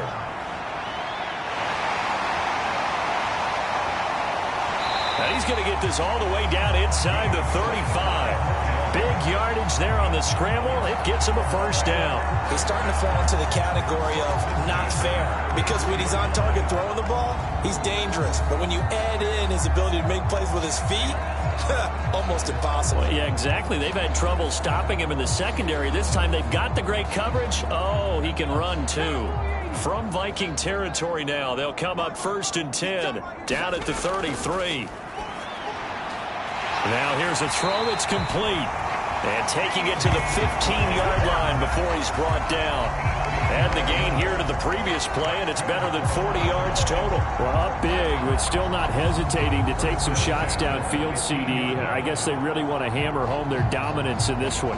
Yeah, that much is apparent, partner. If they keep completing throws like that, they'll keep that gap awfully wide, as they've established already. Line of scrimmage, the 15. It's 1st and 10. They're going to look to throw. Complete to Olave on the out route. Touchdown! Chris Olave. His second touchdown of the afternoon. And the Cowboys just continue to roll. Boy, he has been fun to watch throwing the football in this one. It's certainly not fun for that defense, though, Charles. Now up to 4 touchdown passes in this ball game. Yeah, we're supposed to be neutral, but I'm feeling their pain right now because he has absolutely carved up this secondary. A clinic on how to attack a defense and take them out of the game. Here's Gay now to add the extra point.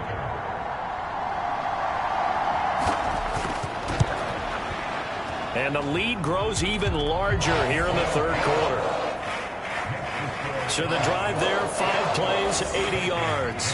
And it was Chris Olave who finished things off with a touchdown.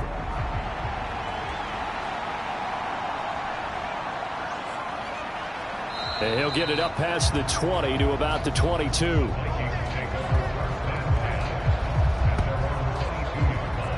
And the Vikings now heading onto the field. Well, this has been a tough one for them, Charles. They've struggled really on both sides of the football. And one thing that's really plagued them, the turnovers. They've had issues keeping the football in their possession. And every game that's ever been played, all coaches talk about taking care of the football and limiting turnovers. And in this one, after we saw that first turnover, we worried that things would snowball, and it certainly did, especially on the scoreboard.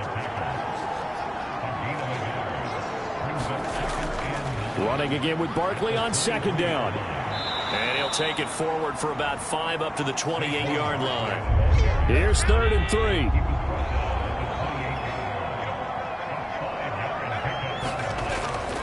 On play action, Allen.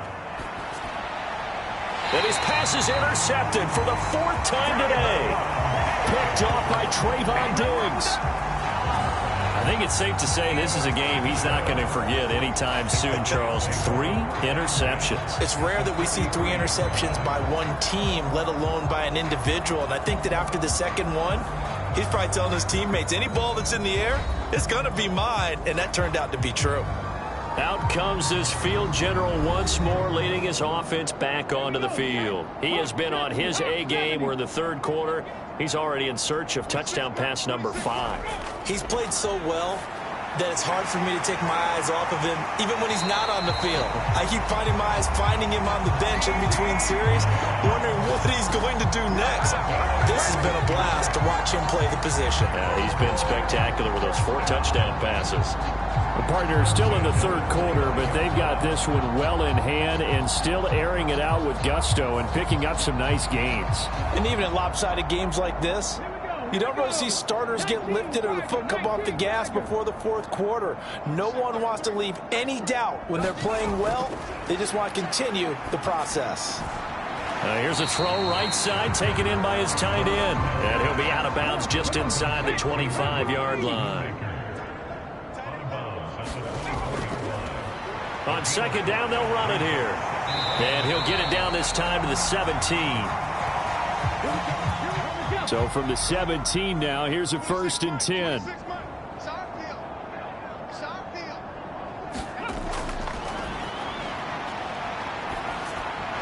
That's complete to Mooney. And able to get him down, but he does reach the 5. A solid pickup of 13 sets him up 1st and goal. Well, this is a defense that's definitely on their heels now because they gave up the running play for good yardage 1 play ago. Now the pass here sets this offense up 1st and goal. They're going to have to dig in strong now because they've been in retreat so far in this drive. This offense on the march. They'll drop to throw. And this is caught for a Cowboy touchdown. Jalen Tolbert. A 5-yard touchdown. And the Cowboys are pouring it on. A familiar refrain, a turnover leads to a touchdown, and that lead grows even wider now here in this third quarter. Yeah, partner, I'd say there are a lot of grins breaking out on that sideline because, let's face it, they came in thinking they were in for a real fight in this game, but this one's been about as one-sided as we've seen in a while. In addition, if you're a backup, time to start stretching and loosening up. You may get some playing time in this one. Gay is on for the point after.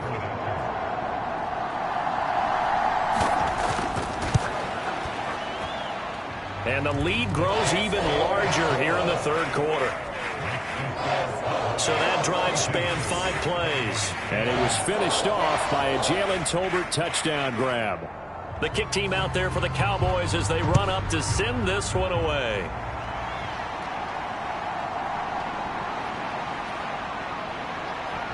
And a decent return out to the 27-yard line.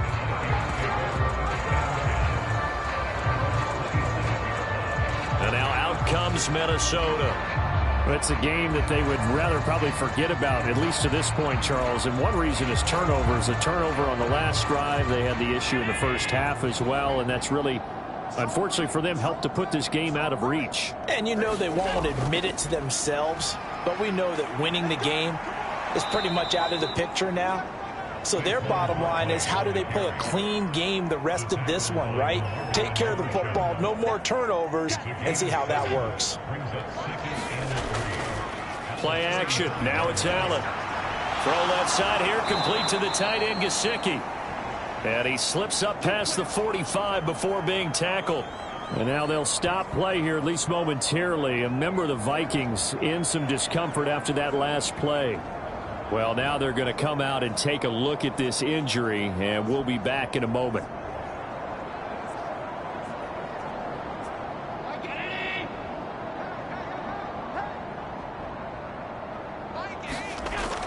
A first down carry for Barkley. And he's got this one across midfield into Cowboy territory. Well, now hang on here because Saquon Barkley is in some discomfort, so we're going to have a pause here for an injury. So as the medical staff takes a look, we'll step aside.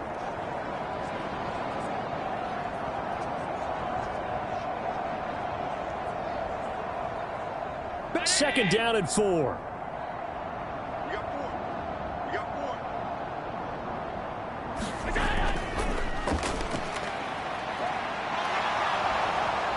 And he is tackled inside the 40, not quite to the 35.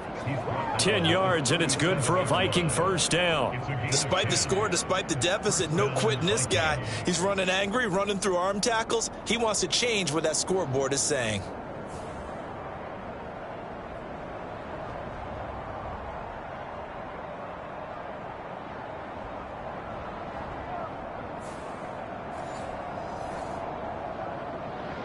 Line of scrimmage, the 37 on 1st and 10. So the shotgun snap to Allen. Oh, he dropped it. And that's pretty indicative of the way this one's gone. Third quarter, wild card round. Thanks for being along for the playoff ride with us. Here's 2nd and 10. And he drops it incomplete. And their struggles continue here.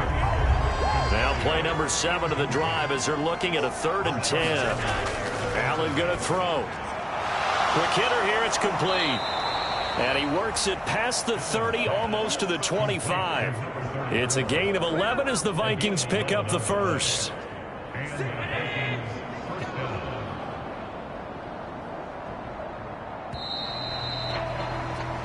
One quarter remains in this NFC wild card matchup. We'll return with more after this. This is the NFL, and it's on EA Sports. So signs of life in what's been a dormant offense in this second half. Here's 1st and 10. Now Allen again. They'll try and set up the screen. It's complete. And they take him down, losing yardage back at the 27. He was unable to shake free there, and they'll cover him for a loss of a yard. Brandon, how about that reaction there from a defensive end?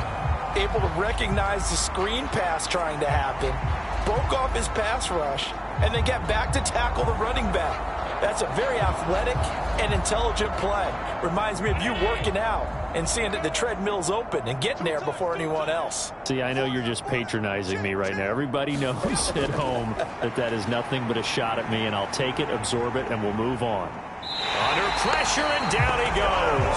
They sack him back at the 36. Osa Odighizuwa able to get in there for his 2nd sack of the afternoon. But tell the statistician to add another one to their impressive total today. Great week for the defensive front. A tough one for that offensive line. Quarterback getting right back behind that line, hoping for more time to attempt a likely 3rd down pass.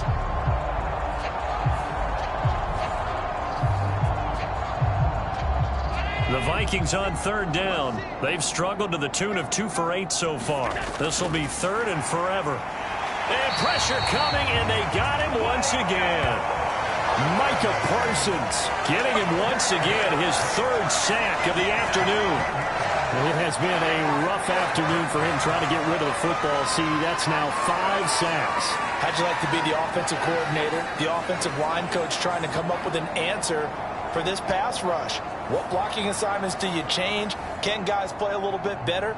And we're seeing the end result on the scoreboard. Long day in the pocket for their quarterback. And on fourth down, on is the punt team sending this one away. This one will sail out of bounds. It'll depend on the spot here. And the side judge says that went out at the 7-yard line. The field position game, such an overlooked facet, Charles, of an NFL game, but this offense, they're going to be pinned back. What an ideal punt. An ideal punt, and it leads to that term complementary football, because them doing that puts their defense in a great spot, doesn't it? Gives them a chance. If they want to be aggressive, try and maybe get a safety out of this whole thing, it puts them in that position. Just a yard on the pickup there, and it'll bring up a 2nd and 9.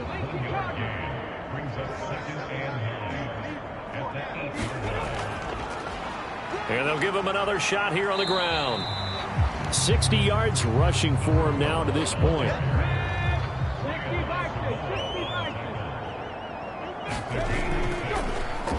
On third down, they're going to run for it here. And brought down, but not before reaching the 25. Give him 10 there. Good enough for a Cowboy first down. And in a situation like this, you're in the second half with the lead, trying to get to the division round. They're going to let him do his thing on the ground, and that's a great run there to pick up a first down.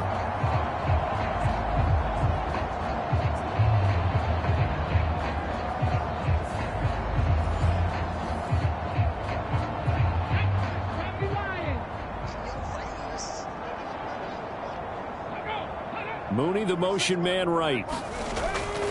Now a fake on the jet sweep, and they'll instead run up the middle. And this will be a gain of 5 as he gets it to the 30. Ball on the 30. They'll come up with a 2nd and 5.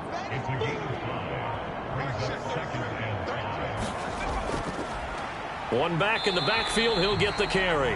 And he'll be upended at the 33 following a gain of 3. And guess what? It brings up third down. From the gun, he'll hand this off.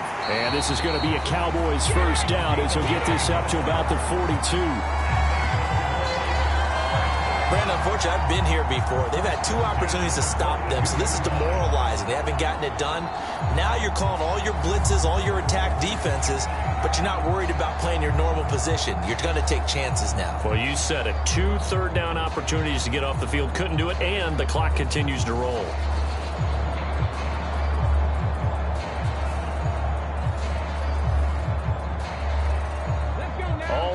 On this drive so far. It's 1st and 10. One back in the backfield, he'll get the carry. And able to work about 5 yards out of this as he's taken down up near the 47. That's a really good gain right there. They pick up 5 yards halfway to a first down. The only problem now in the huddle, everyone's going to want to touch the football. Be a lot of chattering now because they've seen that they can move the line of scrimmage. He'll be taken down at the 48 for a pickup of 2 yards. I think if we put together a job description for a middle linebacker, we would start with being able to hold down things in the middle of the line of scrimmage and be able to take on blockers. But how about the guys who can go sideline to sideline and make plays? Love a guy that can do that. We saw a perfect example of it right there. Oh, a leap, and he will make the catch. That's a gain of nearly 40 yards on 3rd and medium to pick up the first. And even with the game seemingly in hand, they're continuing to fire away, pressing the ball down the field. Listen, it's worked all day. No reason to go away from it now.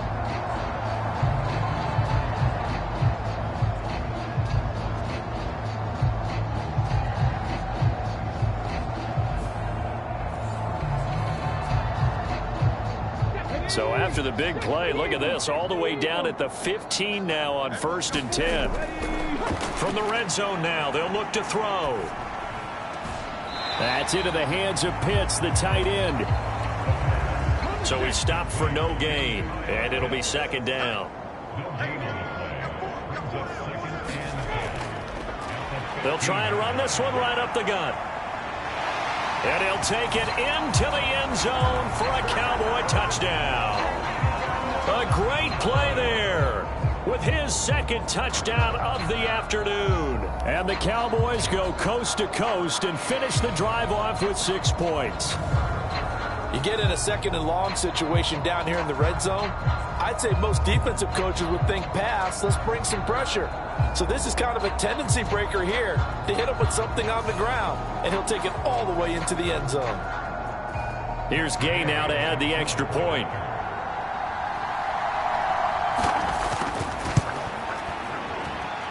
Now this one was over a while ago as they just add on to their big lead. So that one a long 11-play drive. And it was finished by the touchdown run from the 15.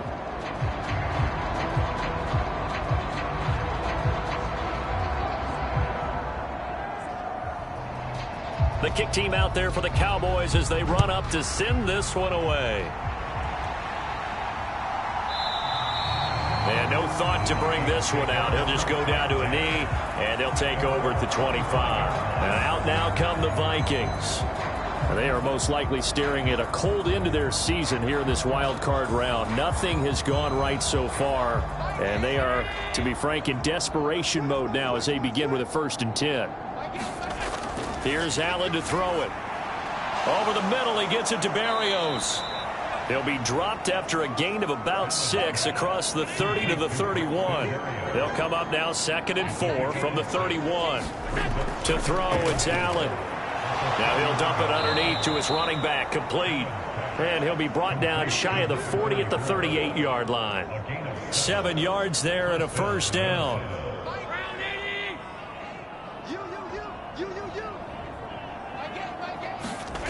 Now Allen. And incomplete. Now it's 2nd and 10. To the air, Allen. The quick throw knocked away. It's incomplete. Now they face a 3rd and 10 after back-to-back incompletions. Now Allen. Work in the middle of the field, and he's got a man complete. And he will have a Vikings 1st down as they're able to get the 3rd down conversion. Well, a touchdown here on this drive, it wouldn't really put much of a dent in the score, the deficit right now. But as you've mentioned in the past, CD, their coach is probably just hoping to see something executed correctly on this drive before we close out the ball game. Yeah, and I think that every guy who's on the field has to feel exactly the same way, because if not, they might be looking for replacements. Treat every drive as if it's your last and make it a successful one in some. And oh my goodness, here's a 5th interception. Picked off by Kelvin Joseph.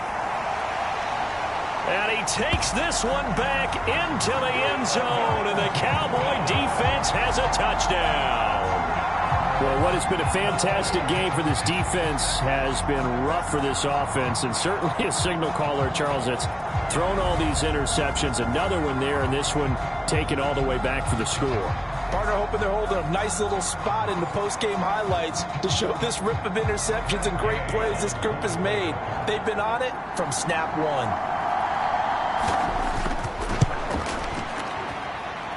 Extra point by Gay is up and good. And this one was over a while ago as they just add on to that big lead.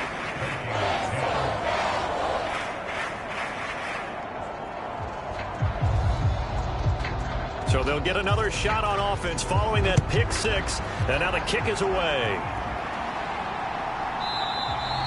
And they'll put up the stop sign there as his guys will get it at the 25. And the football going back to the Vikings offense.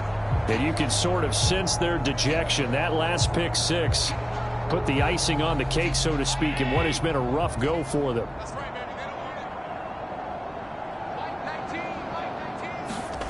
Now Allen to try again after the pick 6. He'll be dropped after a gain of about 6 across the 30 to the 31.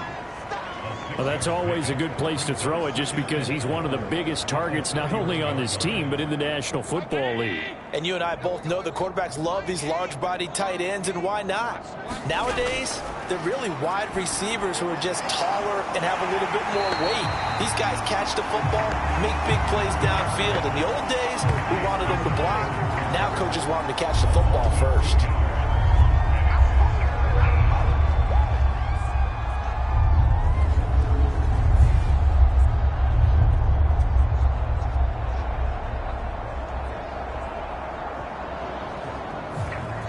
Just 2 minutes remaining here in the fourth quarter of what has been a one-sided affair. So the Vikings in possession of the football as we get you reset. They face a third down now as they try to find a late score. Pass taken in by his big tight end. And he will have a Vikings first down as they're able to get the third down conversion. Now, this is certainly one of the bigger losses that we are going to see for quite some time. And you have to think at this point where we're at in the fourth quarter with how wide this advantage is. For this offense, they're just trying to end things with a positive drive and then get the heck out of here. Yeah, if this had been a contra, you would have heard plenty of sour notes in this one. But they certainly don't want to end it on one. They want to put together a few more throws like that and at least have a final drive to give them a little bit more hope as they move forward. On second down, here's Allen. That's caught one more time by Boyd. And he's going to have another first down here as the tackle's made at the Cowboys' 31-yard line. Allen now looks to throw. On the right side, open is Gesicki. So that'll be no better than an incompletion, and that'll make it second down. Now they got to get to the line quickly. And again, it's Allen. And he's got his man out of the backfield. That's complete. He'll be dropped at the 25 after a gain of 6. And my goodness, another interception. Picked up by Trayvon Diggs. And the Cowboys are going to take over at their own 11-yard line. Yet another mistake after the interception there. And gosh, you look up at the scoreboard, they just got to be thinking this one cannot get over fast enough. It certainly can't. And also what happens when you get this big of a deficit, you're supposed to make all the right throws, right? You're supposed to try and obviously get the ball to your own guys. But being down this big, you also take even more chances. And in this situation, that hasn't paid off for them at all. On the other sideline, jubilation and laughter.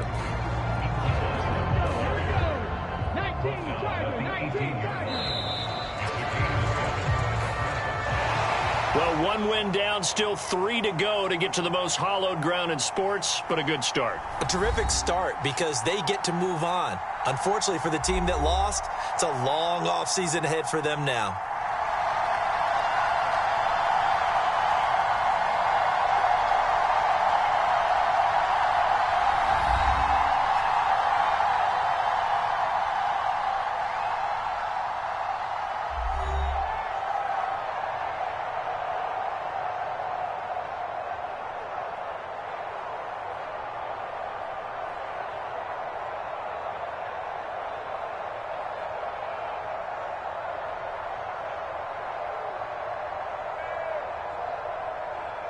So that'll just about do it for Charles Davis. I'm Brandon Gaudin. You've been watching the NFL on EA Sports. For more, log on to easports.com. It's a win for the Cowboys as we sign off and say so long from Arlington.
Today, it's the National Football League.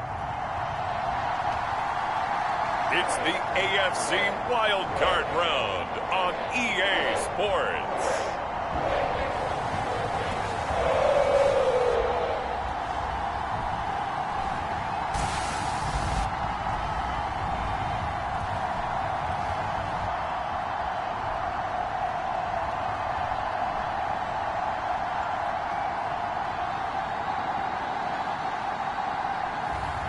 It's the Cincinnati Bengals taking on the Miami Dolphins.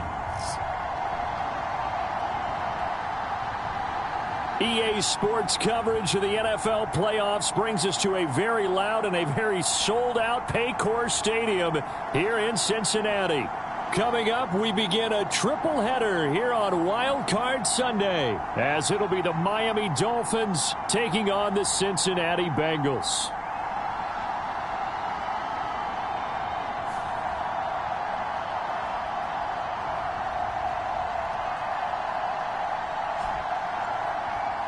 Hello, everyone. Welcome to the postseason on EA Sports. Alongside Charles Davis, I'm Brandon Gaudin. And, Charles, that's really all I need to say to get you fired up. It's the postseason on EA Sports. And no one's more fired up than the guys who are going to be playing in this game. This is what they fought for all year long. Go back to the OTAs, the mini camps, training camp, throughout the season to get to the playoffs. The intensity level will be off the charts.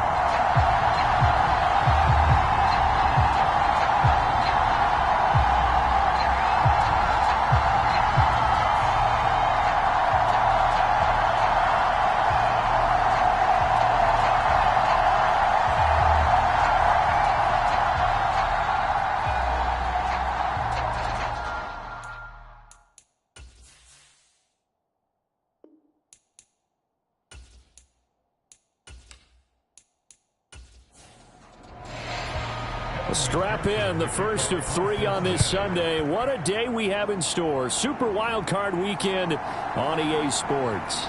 Noah Igbenogany from his end zone. And ultimately, he stopped right where he would have been if he had simply gone down to a knee at the 25.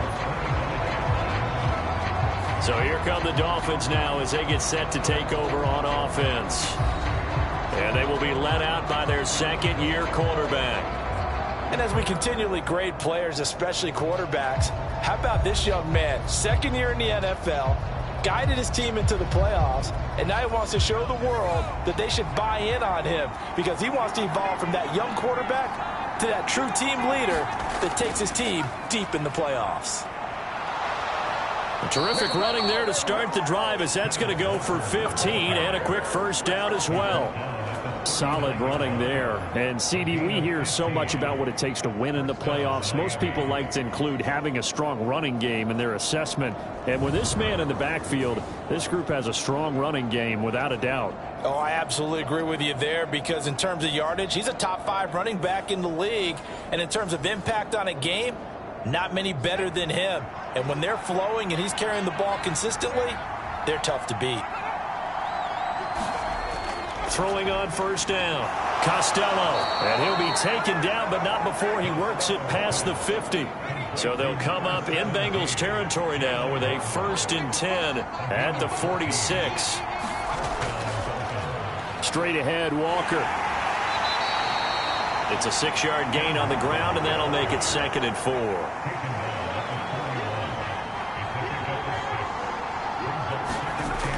Operating from the gun, Costello. And Waddle going to have a Dolphins first down as he'll get this down inside the 35.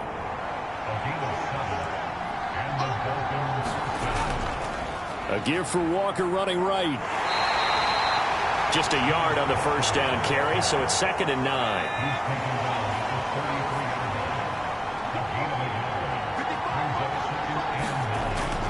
Operating from the gun, Costello. So give him 5 yards there on the pitch and catch. And that'll bring us to a 3rd and 4. And I think this is a route we'll see more of as this game goes on because with his speed, they want to get him the ball in space on drag routes just like this. They want him to get the ball and run after the catch. Good job there, though, holding him for a short gain. He's got his target. That's complete. And they will touch him down, but not before he gets the first. They get 5 out of that one, and it moves the chains. Well, that's not just his first, not his second, already his third completion here on the opening drive. And I think it's safe to say that getting him the ball in this game, one of their top priorities. And a top priority for the defense has got to be finding ways to cover him. And I don't think you can have one basic coverage to get it done. You have to throw a number of coverages at him, make him think as he's running downfield, and hope you can create a little bit of havoc. And he gets forward up the middle, but only for a couple. It'll be second down.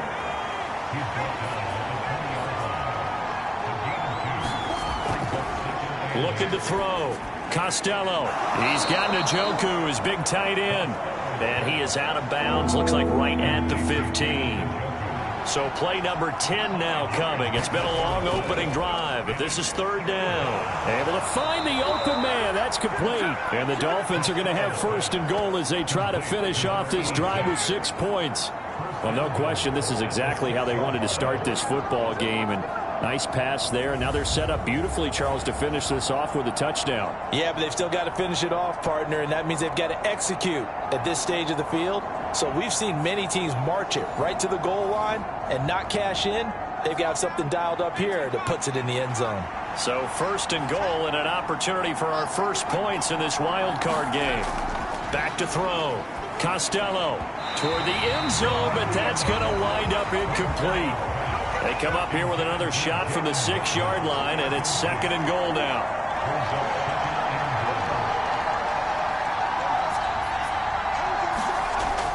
Again, he'll drop to throw. That's to the pylon and incomplete. This has been a long drive. You got to figure a field goal would be a letdown. Can they convert now on third and goal? That is caught by Waddle. Touchdown, Miami. It's a 6-yard touchdown pass. And the Dolphins will strike first here, this wild card matchup. Forget about the storylines of being intimidated in the playoffs on the road. I mean, that was pretty clinical right there. Yeah, they didn't treat it like it was a playoff game in January, did they? No. That felt much more like, hey, we're back in August, running a few drills in the practice field. They seem unaffected by what they're facing in this one.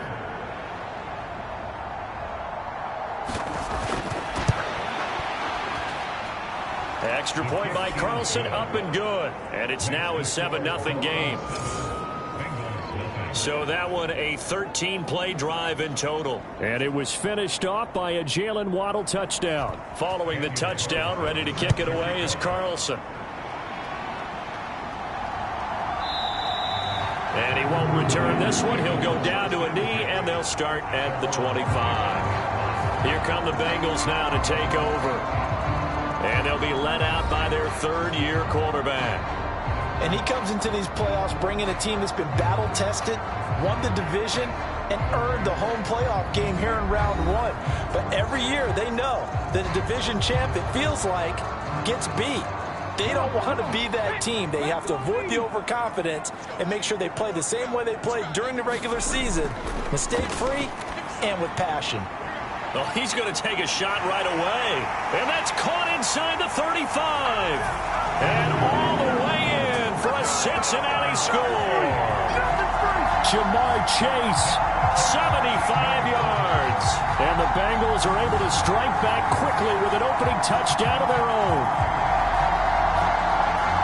I don't think you can get any more efficient or tidy, whatever word you want to use in that. Man, one play, 75 yards in zone. Yeah, efficient, tidy, excellent words. How about explosive? 75 yards, one play. That means everyone handled their assignment, doesn't it? It doesn't just mean that the defense broke down. They really executed the way that was drawn up on the whiteboard. Big-time play, big-time result. Extra point by McPherson, up and good. And we are tied at 7. Each team's had it. Each team has scored. 7-7 here as the kick's away.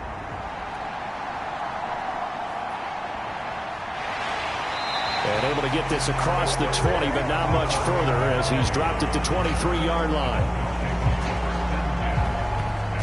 Out comes the Miami offensive unit now. They get set to take over. And work with me here. Is this overhyped or not? You've got a warm weather team on the road in January, and it's cold. What's the deal? Is that a factor? Is it not a factor? I think a lot of it depends on the personality of your head coach and how you prepare for things. And some things you just can't prepare for. If you're coming from a warm weather site, you can't make it cold enough like it is here in this ball game. But what you can do is just tell the guys, dress for the weather and then play like we always play. And as the game goes along, typically those guys out there playing, you warm up enough that it really shouldn't affect you quite the same way. Now, if that's all you talk about, if you put that in the heads of your players, well, it'll affect them in a big way. So back-to-back incompletions, and that has them staring at a 3rd and 10. Looking to throw. Costello. He'll let this go deep for Waddle. And it's knocked away and incomplete. Here's Tommy Townsend on to punt.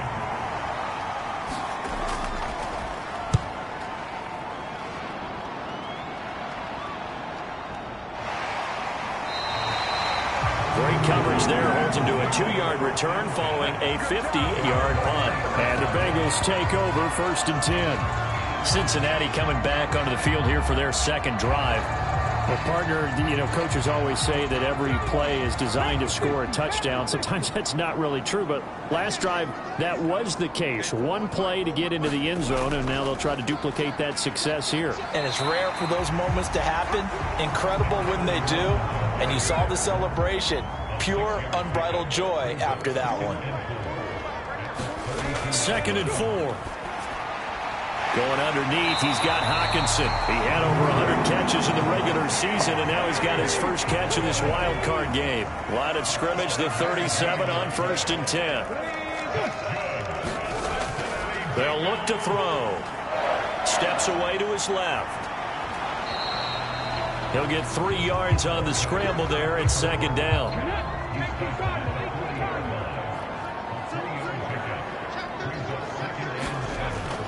Looking to throw. He's got his tight end over the middle, T.J. Hockenson. And we got a pause following the play because it appears a member of the Bengals in some discomfort. Well, the medical staff is going to come out here and take a look, and we will take a short break.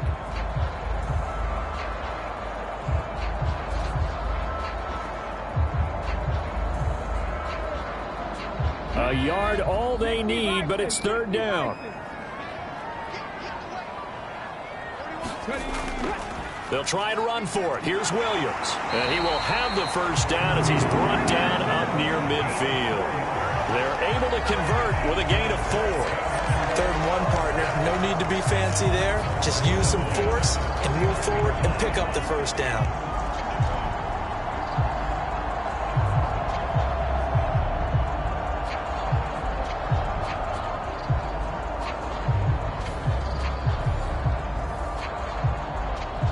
Two first downs have them up near midfield now on 1st and 10.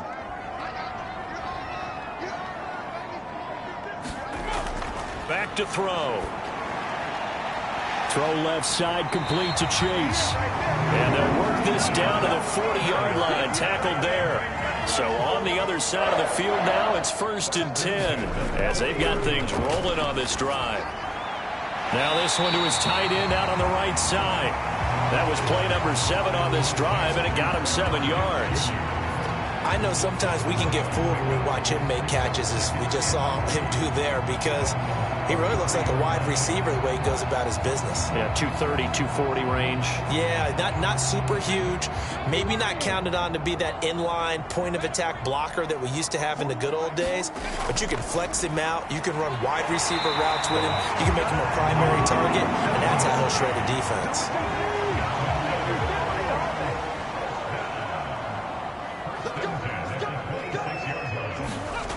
They'll look to throw now on 1st down. It connects quickly to Jamar Chase. This will be stopped about 2 yards shy of the marker. 8-yard gain, 2nd and 2.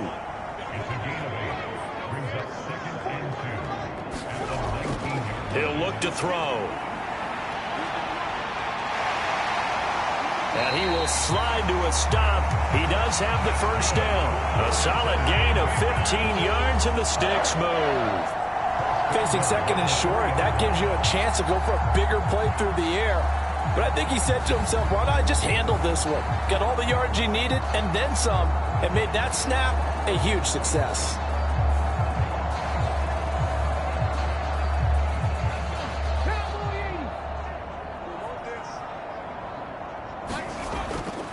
Williams fighting, but he won't get too far. Maybe a yard, that's all, down to the 2. From the 2 now, 2nd and goal. He'll look to throw. Oh, the ball comes out on the hit, but they'll say it's incomplete. The Miami defense trying to keep him out. They haven't let him in yet. Can they hold again here on 3rd and goal? Now, here's a look for the end zone, but that one's going to wind up incomplete. Now, a field goal would break the tie, but look at this. Instead, they're going to go for it on 4th and goal. And he bowls his way into the end zone for a Bengal touchdown. Taking it in from 2 yards out, and the Bengals' decision to go for it pays off with 6 points. An early decision point here, Charles, maybe what we'll look back on later. They go on 4th and goal, and they punch it in for the touchdown. We always talk about how football is a game of confidence, and that's how you get it right there. Leave your offense out there and tell them, I believe in you. And they pay it off with 6 points. McPherson now for the extra point.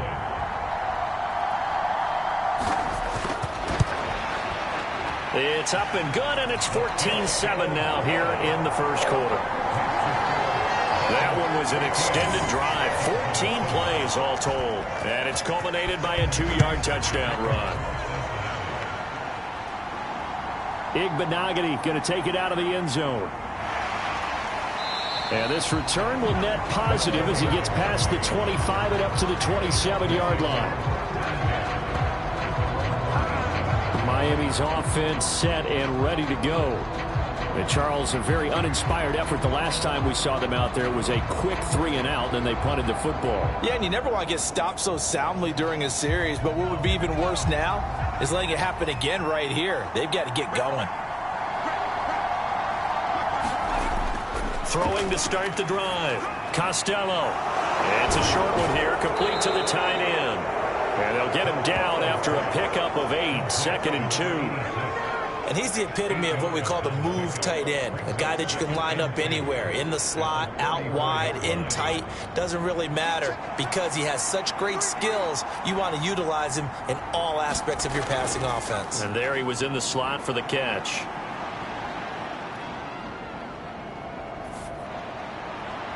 And now a hook up downfield on 2nd down. And they'll get this well past midfield before being stopped just before the 35. A gain there of 30 big ones. Through 1 quarter, 14-7 our score. It's Dolphins football here as we begin the 2nd quarter. So from the 36 now, 1st and 10. As they've got it as we resume action. They'll bring a receiver in motion right. Well, they'll run it here on the jet sweep. And that one never got off the ground. He's going to be stopped up well behind the line of scrimmage. Call it a full 3 yards in the wrong direction there. Brings up 2nd down. I like the idea to mix it up from time to time because, let's face it, you can't be predictable. But the execution was a little lacking on this one, right? They might want to go back to the drawing board with that call.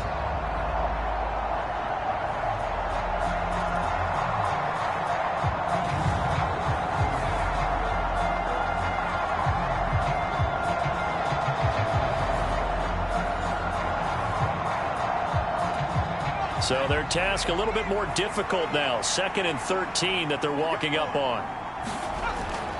Up the middle they run. It's Walker. And down inside the 35 he goes to the 32-yard line. It's a 7-yard pickup. They'll be looking now to 3rd and 6.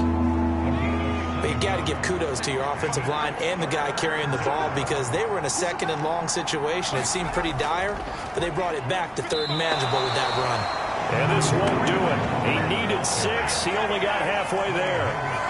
Well, this was just simply excellent defense. On this 3rd down, they had to be alert for the possibility of a pass, but that didn't stop them at all from understanding what was going on when they decided to run the football, and they just swarmed and stuffed them for almost no gain.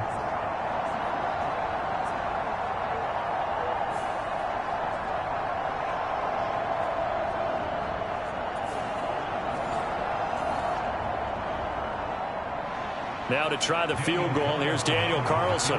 This one from 46 yards out. The kick by Carlson is good, and they'll cut the lead back down to 4 now at 14-10.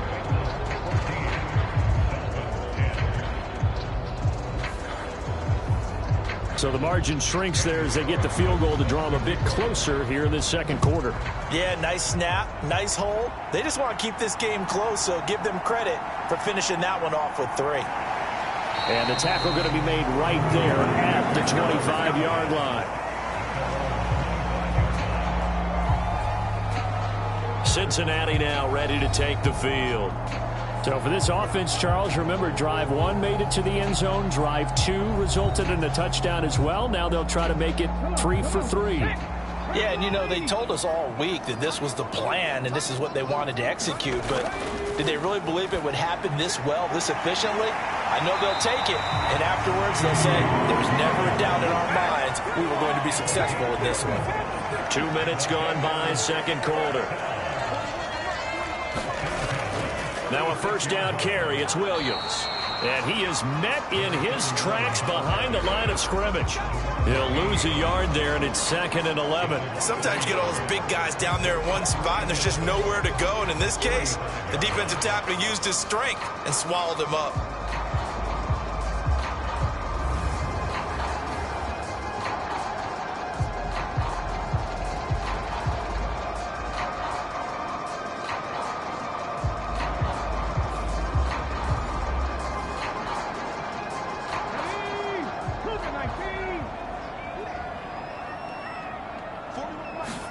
Second and 11. And that is incomplete.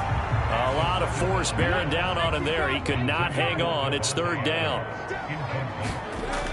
He'll drop to throw. He'll drop this down to Williams. And he'll only get this to about the 44 as they stop him short of the line to gain. So the completion results there in 9 yards. And it'll be 4th down. We can make this one pretty simple. Locked up all of his